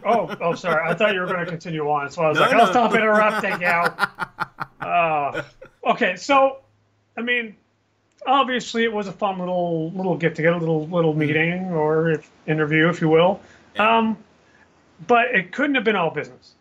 Did you talk, like, any kind of personal stuff? Well, you know, like I said earlier on, me being starstruck, I'm not completely prepared to talk Pantheon or asking questions about the game itself. I did have a chance to bring up some personal questions that are dear to me, that I've been wanting to kind of know for quite some time. And these, I must emphasize again, please, this is not set in stone. These are only visions of the future. This is what they would like to do, what I'm going to talk about now, or where they currently stand. It's not to be taken as this is the official stance or anything like that. It's what this is where we have the big flashing red warning that this is like a wistful dream. This is not reality. So, we talked about healing in Pantheon. Everybody out there who knows me or followed us for quite some time know that I'm going to be playing a healer. And I played a warden in EverQuest 2 for 10 years. And that I'm a strong fan of how healing was handled in EverQuest 2, where it was basically divided between 3 different types of healers: your direct healer, your ward healer, and your hot healer. So I asked Brad how I could maybe see the healing aspect of the healing in game, how healers are going to basically play out in Pantheon. So this is actually still a constant debate within VR. How to heal. Traditional healing like it was in EverQuest, or like it's done in EverQuest 2, or like it's done in Vanguard. And their current approach is somewhere in between EverQuest and EverQuest 2, is where they are currently leaning towards. But this could easily change. But, you know, it gives us all a general idea of where they're kind of heading, because there's a lot of fans within the team of traditional EverQuest, there's fans of EverQuest 2, there's fans of the Vanguard healing, so it's a constant debate inside VR at this point in time. But it's definitely interesting to know where they're currently aiming towards, so that also helps us get a better understanding, I think, as well, of what possibly could happen. Sorry, I got sidetracked here for a second. Well, it's like, I mean, I've done my own little stint of healing. Mm. And there's nothing wrong with traditional, and there's nothing wrong with the new way or new style of healing, because both have their downsides. Mm. If you look at like action MMOs, I hate having to just target at whoever I'm healing because there's a whole lot of variables. They can move. Maybe they've got an ability that jumps them back instantly or teleports them. Well, I just missed a heal and they died. Yeah. No one's technically at fault, but we're both at fault. Someone could jump in the way. I mean, the way Brad said it, there's pros and cons to everything, and he's absolutely right. There's no easy way to answer this, but it still made me very happy to hear that it's going to be somewhere in between EverQuest and EverQuest 2. So this is starting to make my life choices a bit easier. So another thing I got to talk about as well was dynamic questing. We've talked up and down about perception quests. We talked about that up and down, and the dynamic questing kind of lost its love, lost its tenderness, lost its interest at some point. But it's still valuable to me to ask and talk about this. What's the vision going forward? How do you envision this post-launch with the dynamic questing? Because to my understanding, with dynamic questing, it's going to be all about the choices you make. Actions will have reactions, and dynamic questing being something that we talked about and speculated on our shows. Maybe at level 10, you get offered a quest. Some poor soul outside of Throne Fast and Avendir's Pass is asking for some coin or silver. But your reaction with him is more like a, leave me alone, old man, or I have no time for this. So now he doesn't offer you a quest that you would have originally got. So basically, the consensus: actions have reactions. You have to be careful on how you interact, but also maybe. Throughout your experience in-game, you might be offered dynamic quests that you might have messed up this quest at level 10, but you've worked your way through the game, and it's 20 levels later or 30 levels later, you meet this guy again. Now he might not offer you that level 10 quest, but he might now engage with you again because your stance has changed, your faction, your reputation might have had an impact. So you can have sporadic dynamic quests throughout the world. And in relation to this as well was dynamic questing with the day and night cycle. We talked about this very early on during our Thursday shows and speculated on the possibility of having this feature in an MMO, and how great this would be was to have like maybe a marketplace that shuts down during the night.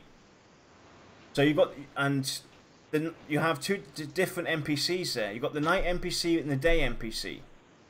They offer a similar quest that leads to the same reward. But because one's day and one's night, you get put on two different adventures. And I really am happy to hear that this might be something that they want to get done or would like to do in the future, if it's at all possible. So it's definitely good to hear that immersion and the dynamics of this might even come to effect, where we have this quest offered during the day, and now they've gone to sleep or closed the marketplace, gone home. Now you've got some shady figure in the night offering you a quest. It kind of gives you a similar reward or leads you on a similar path, but you might, one's during the night, one's during the day. This also helps them with the progeny problem that they currently have, on how to get that going, because I told Brad when I heard him say, talk about this, I said I'm gonna have like stacks of books next to my, keyboard and everything, with notes on what quest I took when, so I know that when I go and I've finished this character and I go in progeny, or I even go and create a twink, I'll know this time to take maybe the nighttime quest rather than the day quest, or take the day quest rather than the night quest, because I want to know and how that's going to impact my game going forward as well. Well, I mean, if it's made to rely on enough, we're just going to say numerical requirements, be it faction or even an attribute or level or whatever you want. It's going to change with every character you make. You know, pending they add a sufficient number of quests with enough variation between the requirements, so that you could make a dozen different characters and you're never going to get the same experience, even if you started in the same area. Exactly, and that's what, you know, why I found it important to ask this question about the dynamic questing, because that's what it's about. I personally, I think you as well, and others out there can relate to this. We're fed up with the rinse and repeat. I'm fed up going through the same old, expansion after expansion, X-Pack after X-Pack, game after game. I would like to be in a game that I spend 10, 15, 20, 30, 40 years or whatever playing, and throughout my life experience with my individual characters, I don't have that feeling of it's the same old, logging in either with this character or that character, because my choices that I've made have a different impact on my game going forward. And it's good to hear that there's similar visions and support to this from VR. So it's definitely nice to hear that, you know, dynamic questing and how that could work and what the plans are going forward. And then again, you know, to move on, they didn't make my choice any easier on the healing aspect. As you know, played a warden. I'm interested in playing a druid, but only if it's similar to a warden. Otherwise, it's going to be cleric. So I got to ask Brad. So if I want to play a healer, you know, I played a warden for 10 years in EverQuest 2. I'm currently undecided between cleric and druid. What can I expect a druid to be like? I hoped to get some more information about this. And what Brad said was basically a true manipulator of the weather, of the environment. But caution, it's not always going to be beneficial. What if the encounter we engage in is also a druid? Boom, your group just wiped because you decided to make it rain. That was, you know, so it's definitely, the druid's going to have a lot to do with manipulating weather. So that's definitely confirmed to some point what they would like to do. I would say we avoid using the word confirmed. Well, yeah, but you know, it's definitely going to be a manipulator. Pointing in the right direction. Pointing in the right direction is going to be a true manipulator of the weather. So that was definitely interesting to hear, but it still hasn't made my choice on the matter, druid or cleric, any easier. Thanks for that. Thanks. So we also got to talk about encounters and dungeons raids offering different paths to success. Another one that I am a strong advocate speaker for is having options in dungeons and raids that make my experience going forward into that dungeon day out or in, day out, or into that raid day in, day out, not feel generically boring after the 5th time I've been in there, because I know it off by heart, and for the fact that not having maybe the optimal group for this said dungeon. Let's say we go into a dungeon or a raid where it's down to DPS, but we don't necessarily have that with us, or the raid force can't provide that this time around. That there be options for alternative strategies to engage on the encounter. Now this is something that they definitely are interested in looking at and exploring. Obviously, you know, not all dungeons and raids are going to be designed this way. Some of them are going to be maybe pure DPS or pure strategy. But, you know, there's going to be a variance of mixing and matching it up. That, you know, not all the time it's going to be, hey, we're going to this dungeon, it comes down to DPS. Well, what if I don't have DPS? I can't technically go into this dungeon. You will be able to go in there to some point and engage. And I think that's a nice thing to hear, that this is something that they are looking at, wanting to do going forward. Yeah. And I'm certainly all for anything that will allow me to take a broader spectrum of members with me, rather than having this strict template that I have to abide by in order to be successful. Definitely. That always bugged me. I mean, you need people that deal a lot of damage. You need people that can do a lot of healing. You need people that can take a lot of hits. You know, you need people that can kind of meet somewhere in the middle of two different jobs. It's just the way it is. But it's like right before I quit WoW, it was basically down to here's your raid layout, and that's what you took everywhere. You know, and it got really annoying because, well, what if I want to swap out one of my off tanks with a DPSer because the off tank guy isn't online? That's funny you mention that though, because we also talked about skills and the classes. The multiple ways to skill your class, something that we've been a strong advocate for and talked about, speculated on. This flavor of the month. To some point we're all fed up with it.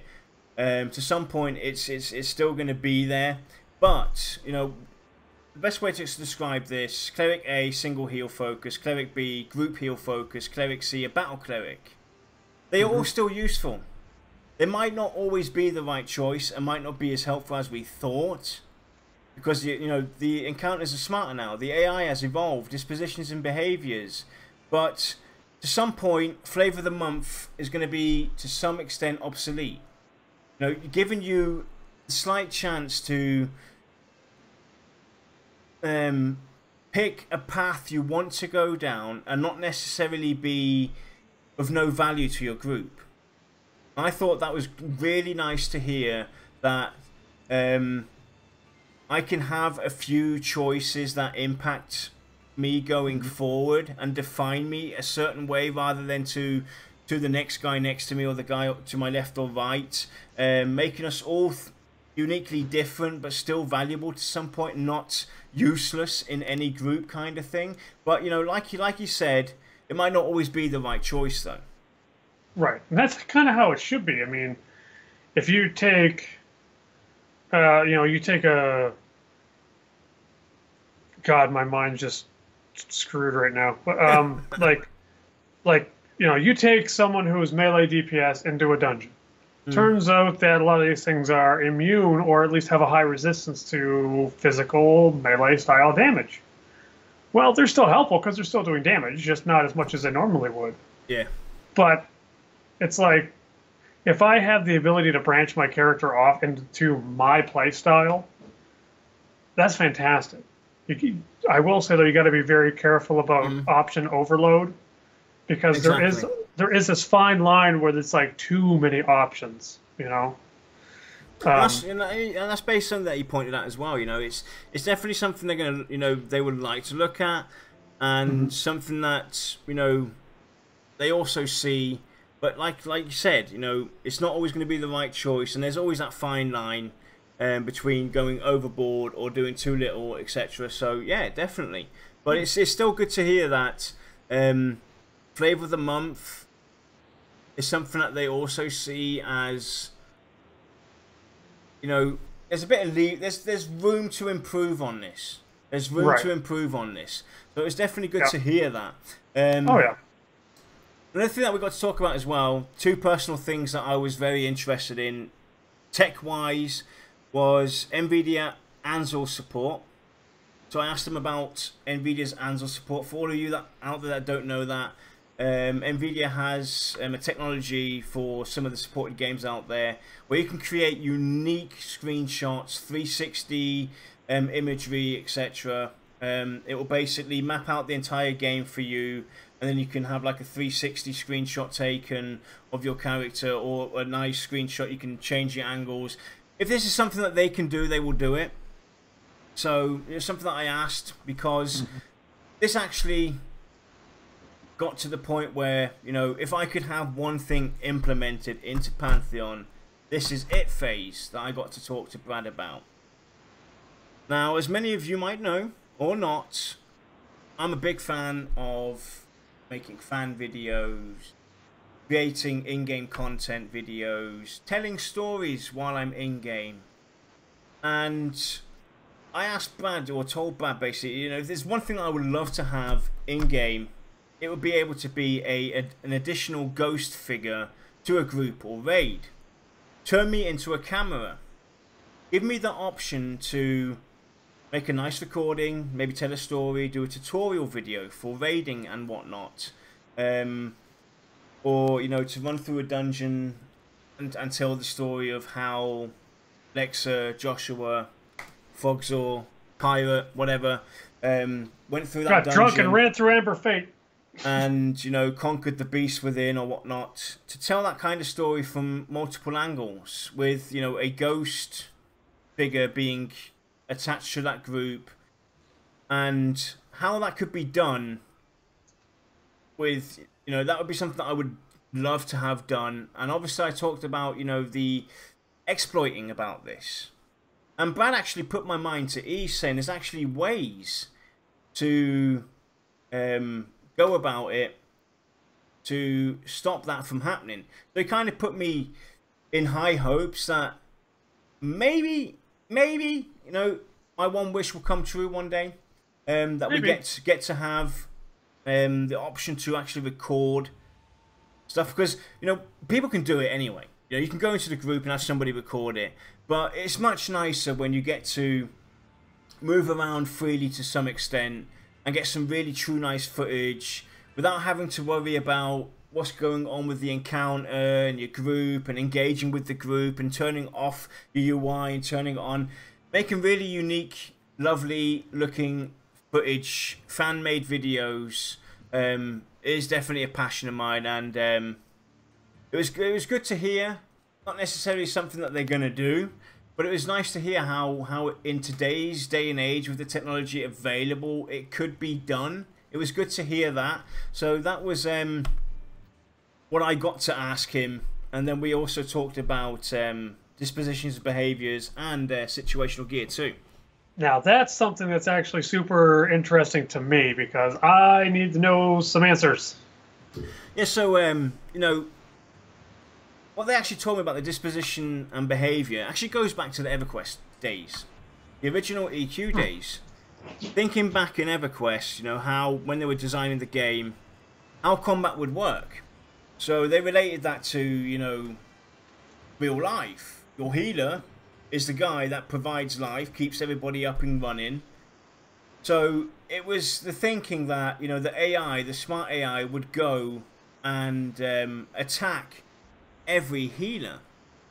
And that kind of got to the point where Brad said, it became frustrating for healers.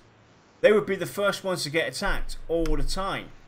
But it was the first step to the thinking of what we have today with the dispositions and behaviors.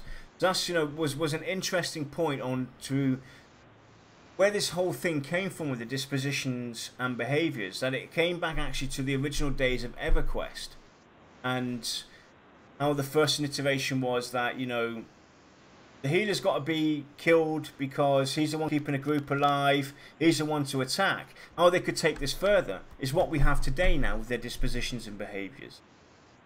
The multiple choice, the alarmist, this, that, and the other. That's how it all came about, expanding on that original idea back in the day from EverQuest. That's why we have the disposition and behaviors now instead of what we have back then. So that was definitely interesting and good to know.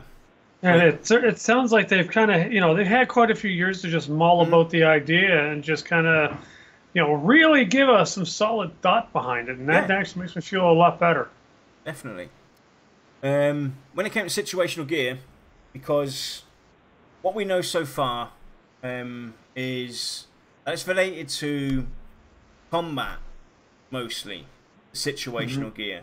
But Brad elaborated on this, saying that it's not just going to be combat, it's going to be non-combat alike due to the weather, the environment affecting you as well. So gear in that relation is also going to be part of the situational gear, which is nice to hear as well, that they're taking that into thought and adding that little twist to it, rather it just being stat related, weapon related and whatnot. It's going to be actually related to the environment itself, in weather and so forth. So that's definitely interesting to hear. And then I had to ask them about the iconic abilities as well. Okay, so this is something that one of these things that we saw on the website, especially when the Cleric came out. I think that was the first one, talking about its iconic ability, and then we just heard nothing. So I don't know about the rest of you guys out there. I'm just kind of starving for a little bit of information on this particular one. Well, I approach this differently. It's not going to be what most of you now think that Lex is, excited to hear. We know that they've released iconic abilities for all the classes that they've released, be it the cleric, the shaman, the monk, and whatnot. For most of us, or from talking to the community in general, be it in Discord, the forums, reading the forums, what people have to say about this, there's mixed emotions on this and mixed views on what iconic abilities actually are.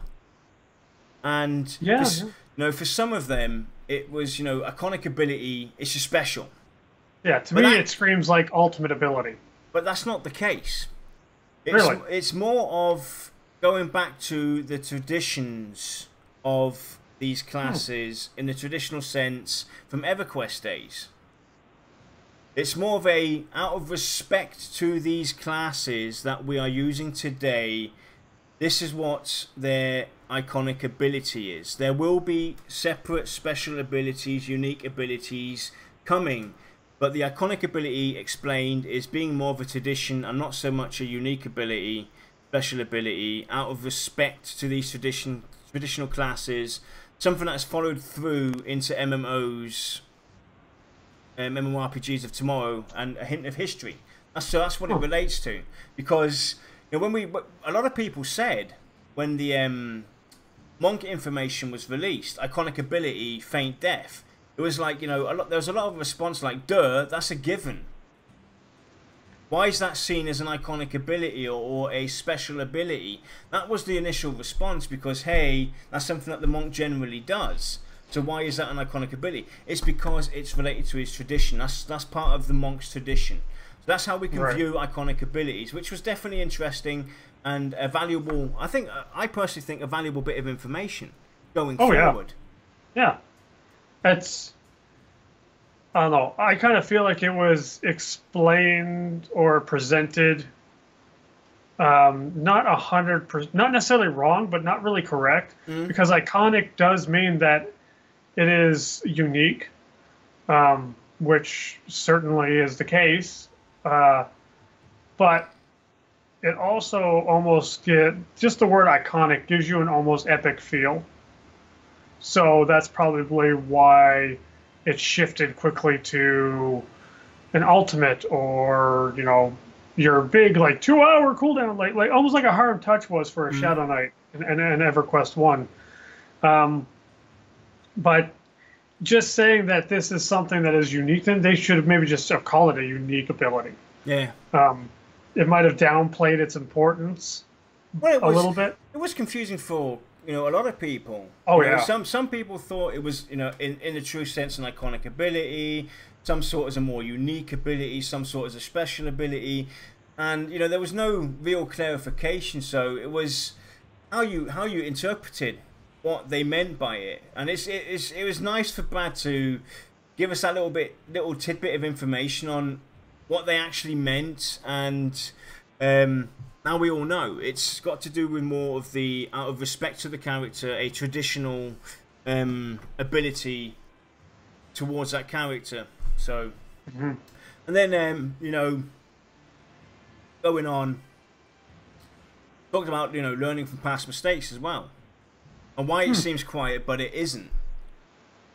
So, Brad talked about his days at Vanguard, mistakes made and everything. It was actually pretty open and happy to talk about this. Basically, back in the day to Vanguard, he was like a lot of the developers out there. There's still a developer out there now that is like this. He had to have everything tech-wise that was available in that day and age, and that's why in his words, the game kind of hit that point where it just fell apart, because so much overload and so much trying to get put in there, it kind of killed the game. And they've learned from those mistakes, and that's the reason why it might seem quiet for us now, or for the general public out there. That's all down to the learning from past mistakes, and the reason why the way they're building Pantheon is slightly a complete different approach. It's basically 180 approach towards this, which isn't standard in the industry. So that's why it seems to us that, you know, everything's quiet and whatnot, because they've learned from past mistakes. They don't want to make the same mistake that they made back then with Vanguard, and, you know, going forward, I mean, you can say it yourself, adding everything in. I can tell you from being a developer that happens quite often, where it kind of works like this. You consider your project a small wooden box, and you try to stuff everything in there. Eventually, the box is going to break. I mean, I went from, like, we'll just say like a text-based service that was supposed to be very simple, turned into text-to-speech, turned into voice analysis, turned into this and that and the other thing, and eventually, like, you know what? We can't do this anymore. Then the project just fades away. I mean, it's, you know, he had to have everything in there to make the game visually beautiful. You know, right. I call it building the game backwards, is what I call it. And, you know, that was the mistake that they tried, you know, that they made. They were trying to get all the technology available to make the game look beautiful, rather than making the game first and then looking at the visuals. And that's, you know, the approach that they, you know, the approach they're taking now. You know, they're not looking at the visual aspect of the game first and foremost.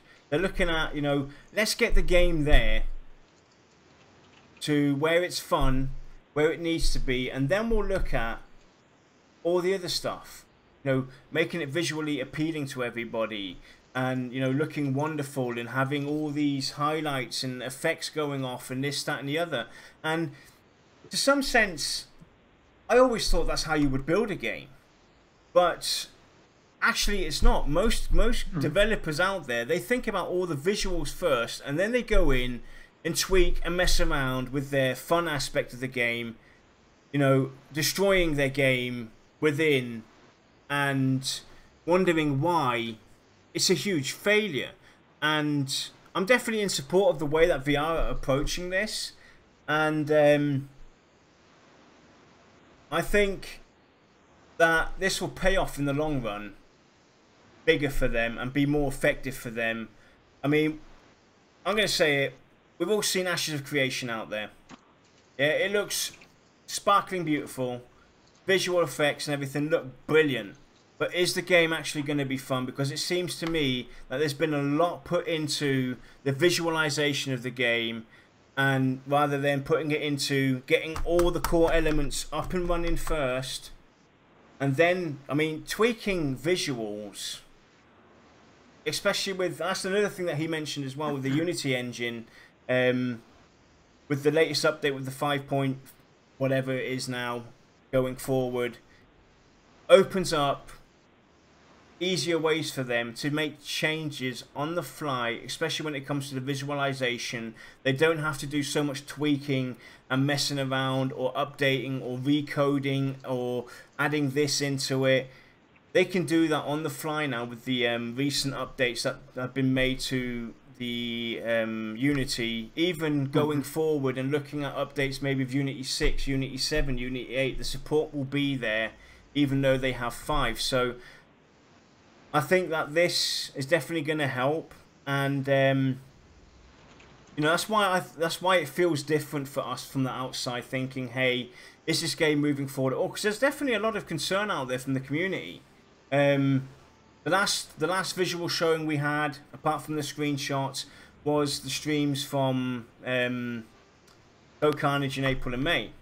But in all fairness, to those that might not be as accustomed to Pantheon or following it every day, they have actually made huge strides. If we look at the very first stream and to where it was in May, they've made huge strides. So there's definitely a lot of changes to be seen. And yeah, so it was good to hear that from him, how, you know, they've learned from past mistakes, and actually to see and get an insight in what it was all about back then for them. And I definitely agree. I think trying to get all the visuals up and running first is a bad idea. It is. I'm not a game developer. I have worked on a game. I've worked on a few games. That all ended up becoming vaporware because of, well, just team issues, we'll say. I can definitely tell you that I've been on a few where they've done all the graphical work, all the animation, modeling and rigging first, and then worked on the foundation of the game. And it was certainly the worst experience I've ever had working with a team. Like, ever. Even on small projects or large projects that weren't games, it was literally the worst experience I've ever had. Definitely. Plus, you're going to attract the wrong type of people. Yeah. Well, and you know, a lot of people are going to get frustrated early on. You'll be like, you know, this sucks, because while they're pushing for the visualization, they might forget about the mechanical side. Right. And then people the get mechanical frustrated. side is what keeps your enjoyment. Yep. Definitely. The visuals are what draw you to it. So what we could basically say from this, you know, from what, you know, this little tidbit from Brad is that, you know, this is from what I interpret it from it, that there's definitely going to be visual recognition. We're definitely going to see changes to the visuals, because that's been a major concern for a lot of people within the community supporting and following Pantheon closely by the sidelines, is the visualization of the game. It's not quite up to par of 2017, what people expect nowadays, for whatever reason.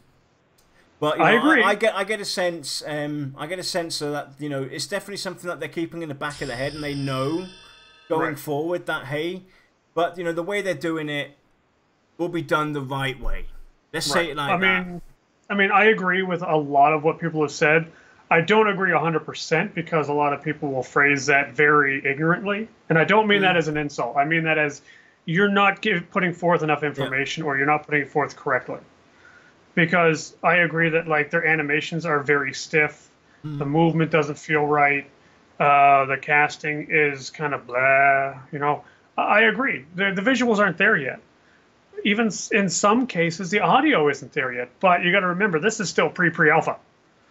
That's a phrase that has come by more so in the last 5 or 6 years, because it never used to exist. Pre-alpha was development. You know, it was when things were being made. And people are, I think, expecting a little too much at this point.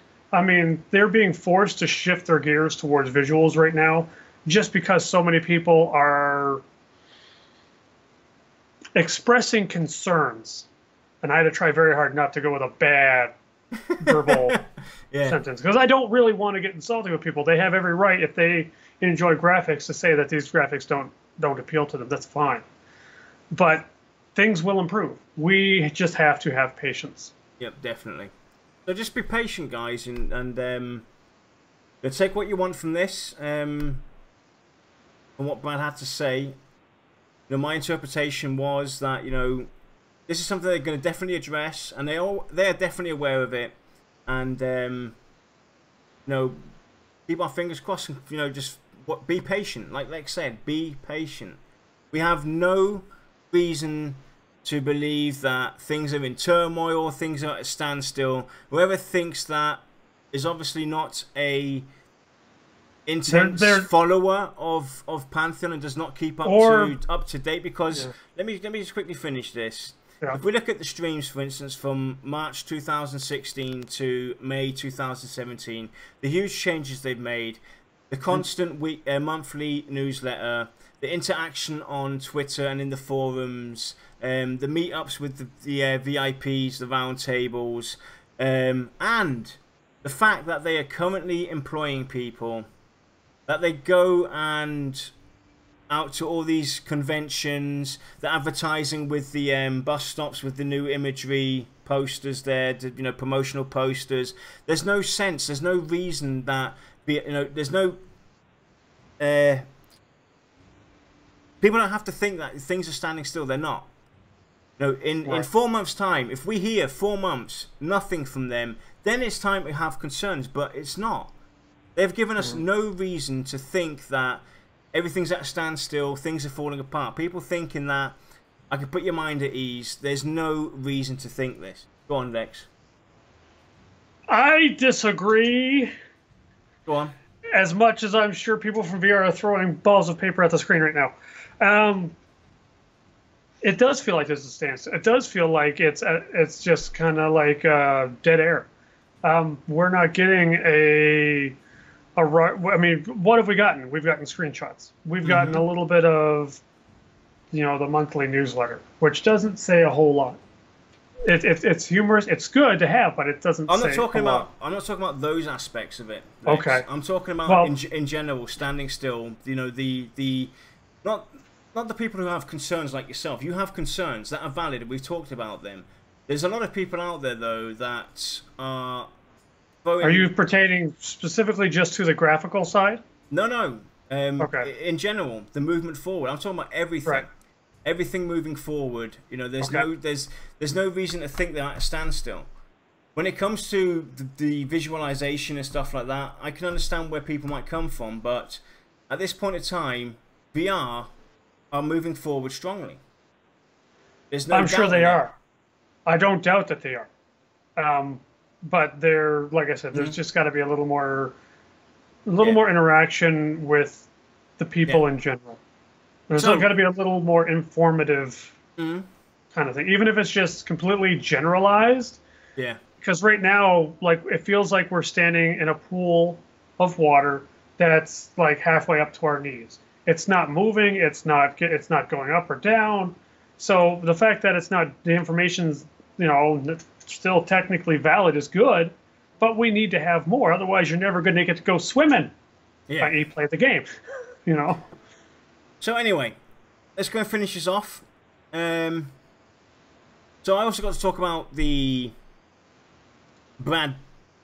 how Brad differs from the rest of the game developers, because we all know also, Brad's been called a god within the industry.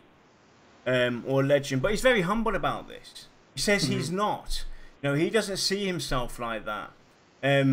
But the story behind this and why I can understand why people might view it this way is for the simple fact, if you mention EverQuest to Vanguard, one name's going to pop up that is consistent. Brad McQuaid. Whereas other games out there, it's not. And he was actually very humble about this, saying, he is not. So, even though we call him that, Brad will never admit it and never own up to it. He's very humble about this. And then I also got to ask him about a question that was asked on our dev interview the very first time. Our very first dev interview with Kilson, where the question came up about, where does Brad see Pantheon in 10 years' time? Now, the fun answer back then was, VR plus Pantheon plus Minecraft. Now, I got to speak to Brad about this and ask him about it, if this was serious or not. And it is to some point where he definitely sees VR and Pantheon. And when it comes to the Minecraft parts, what he meant by that was basically player-created content with, from within Pantheon. That's what he meant. So not necessarily Minecraft, but basically not VR, necessarily voxels or a destructive environment. But VR, Pantheon, and player-created content. That's how he believes that wholeheartedly. That's where we are heading, and if they can do it and get there, they will. So that was definitely good to know that, because we saw that as a more very funny kind of cool answer, but there's actually some truth behind it. And it's good to hear. Anyway, that was basically me meeting Brad and getting to sit down and talk with him. And my experience meeting him and David basically does have an impact on me moving forward. He's such a down-to-earth guy, Brad. And it's definitely made me have a lot more respect and support towards him going forward, looking at and being there, supporting the game. It's definitely something that I'm not going to forget easily, and it was really good and nice that he took the time to sit there with me and talk. He would have loved to have had others be there as well. It would have been great to have others there. to sit down and chit chat. But it was, you know, really nice to sit down with him and get to know the guy in person and talk about all that we talked about. And it's definitely given me reason to not necessarily be the fanboy or be a fanboy that some people call us, but he's definitely going to have more support from me going forward. And I respect him even more now on this. And, you know, I definitely going to be very vocal for them on both ends of the pitch, you know, in support and in disagreement with them. And that's very important, I think, for us going forward, is if we disagree with them or have a difference of opinion, I think it's important to voice that, and, you know, in a reasonable manner, but do voice it. Don't sit there behind, you know, don't sit there. Voice it properly. Yeah, and don't just sit there behind and think, you know, this sucks without saying something. Speak about it. Tell us, you know, say what's up, what's bugging you goes a long way. Just remember, there's something to be said about clear, concise communication. Yep. That's all I'm going to say about that. Yep. So because most of the people that complain out there don't. So that was basically my experience meeting Brad. I had a hell of a time. I never thought that I would, you know, meet him so soon. And I can't believe that my t-shirt travelled more distances than I did to actually meet Brad. It was definitely... Now, I was waiting for something even creepier. Like, I can't believe that my shirt is now wrapped against his skin. No, or rubbing up against his chest. It's just like, okay. It was definitely a nice experience to actually get to sit down and talk to him. Like I said, I was not prepared to sit down and, you know, talk entirely about Pantheon and you know, what I've covered today, because I thought, you know, let's give the guy a break. You know, he's been talking Pantheon, you know, at DEVCom, at the DEVCom. He talks about Pantheon on Twitter, this, that, and the other. He's always constantly talking about Pantheon. It would be a nice time to just sit there and just chit-chat and, you know, talk smack.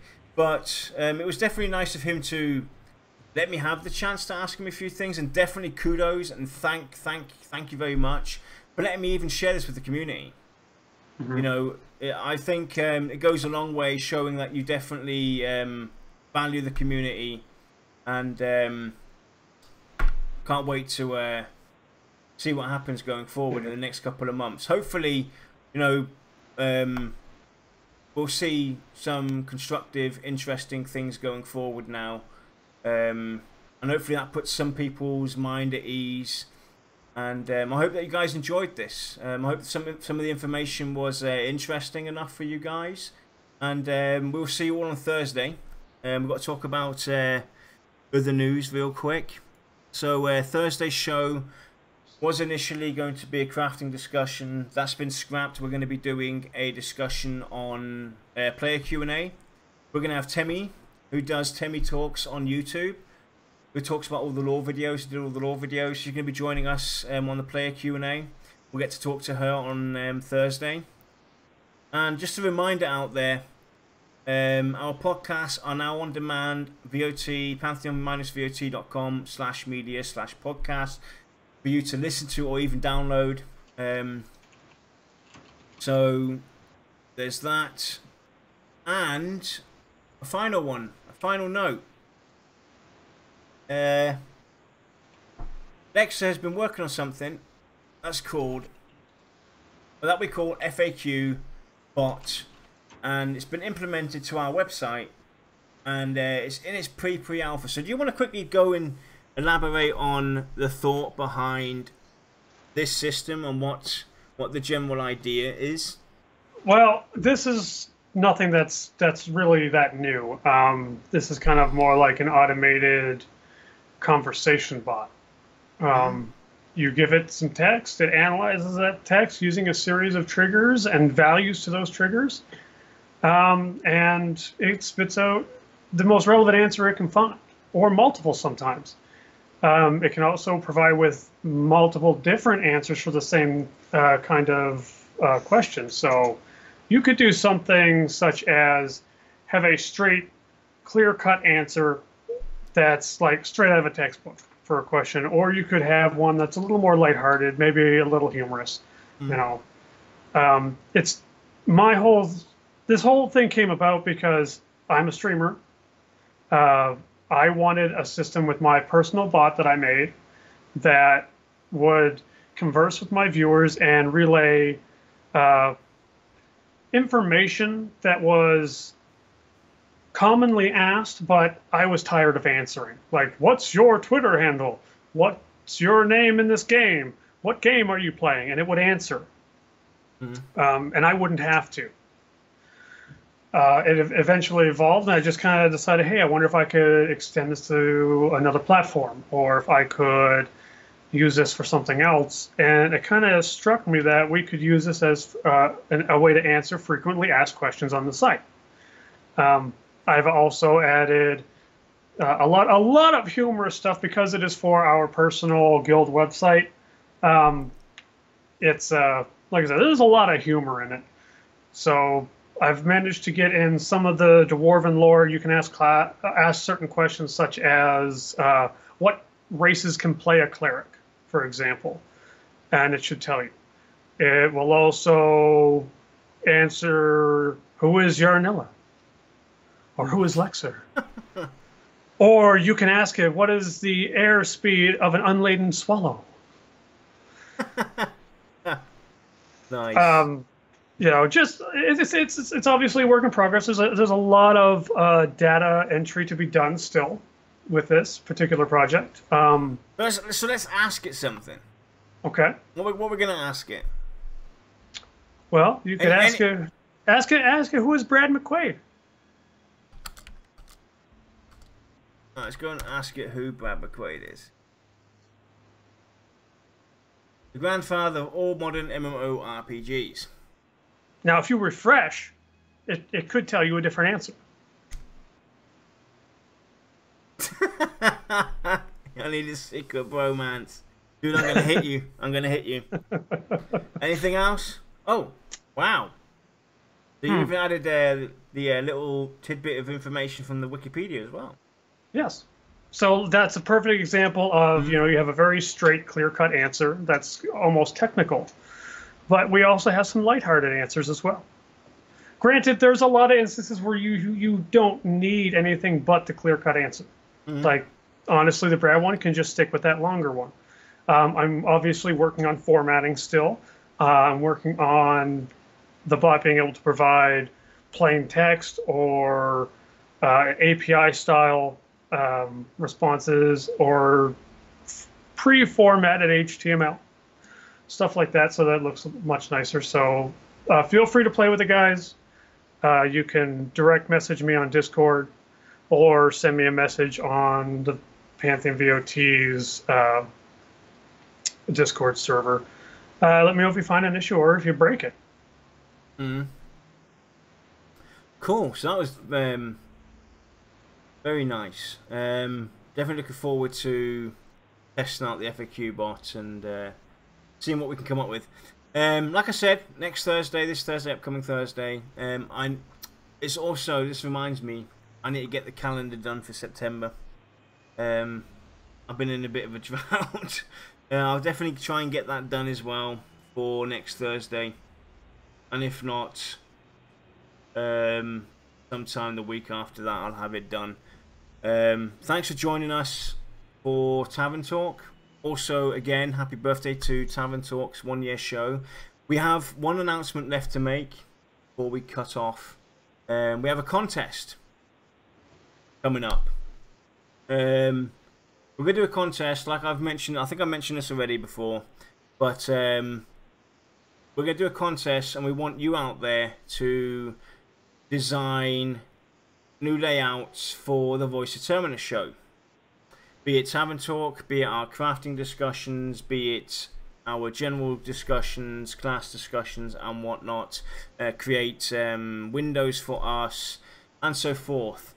All the information for this will be put out onto the website once we have it all prepared. It's going to take a couple of weeks to get this all finished, but I just want to announce it now so you can start thinking about this. Yep. Give a head start to our live viewers. Yep, exactly. And you're going to have to follow certain rules. Like I said, certain imagery is still going to be required for you to implement into the layout and whatnot, because we do have an identifying visualization of all of our individual shows, be it mechanics, crafting discussions, dev Q&A, player Q&A, and so forth. We have certain specs that have to be stuck to. We'll be announcing that very soon, so check out our Twitter for the information. Follow us on Discord. Make sure that you keep an eye out for there. We'll put the information on there. And we'll be giving away a $100 pledge package for this. And yeah, so that's what's going to be happening very soon. Our new contest where you will create new layout assets for our streams. Nothing major. No. We don't expect you to go all out there and redo our portraits or anything. Redo anything completely new. Certain things will still have effect and be required. Yep. But cam borders, chat borders. Yep. Stuff like that is going to be more of our requirement. So, with that, guys, that was Tavern Talk. All of the latest news and whatnot, and we will see you all on Thursday, same channel, same time, just not as long. Wow, this was a long show today. This was a very long show. So have a good night, everyone, and we will see you all on Thursday. Be safe, everybody.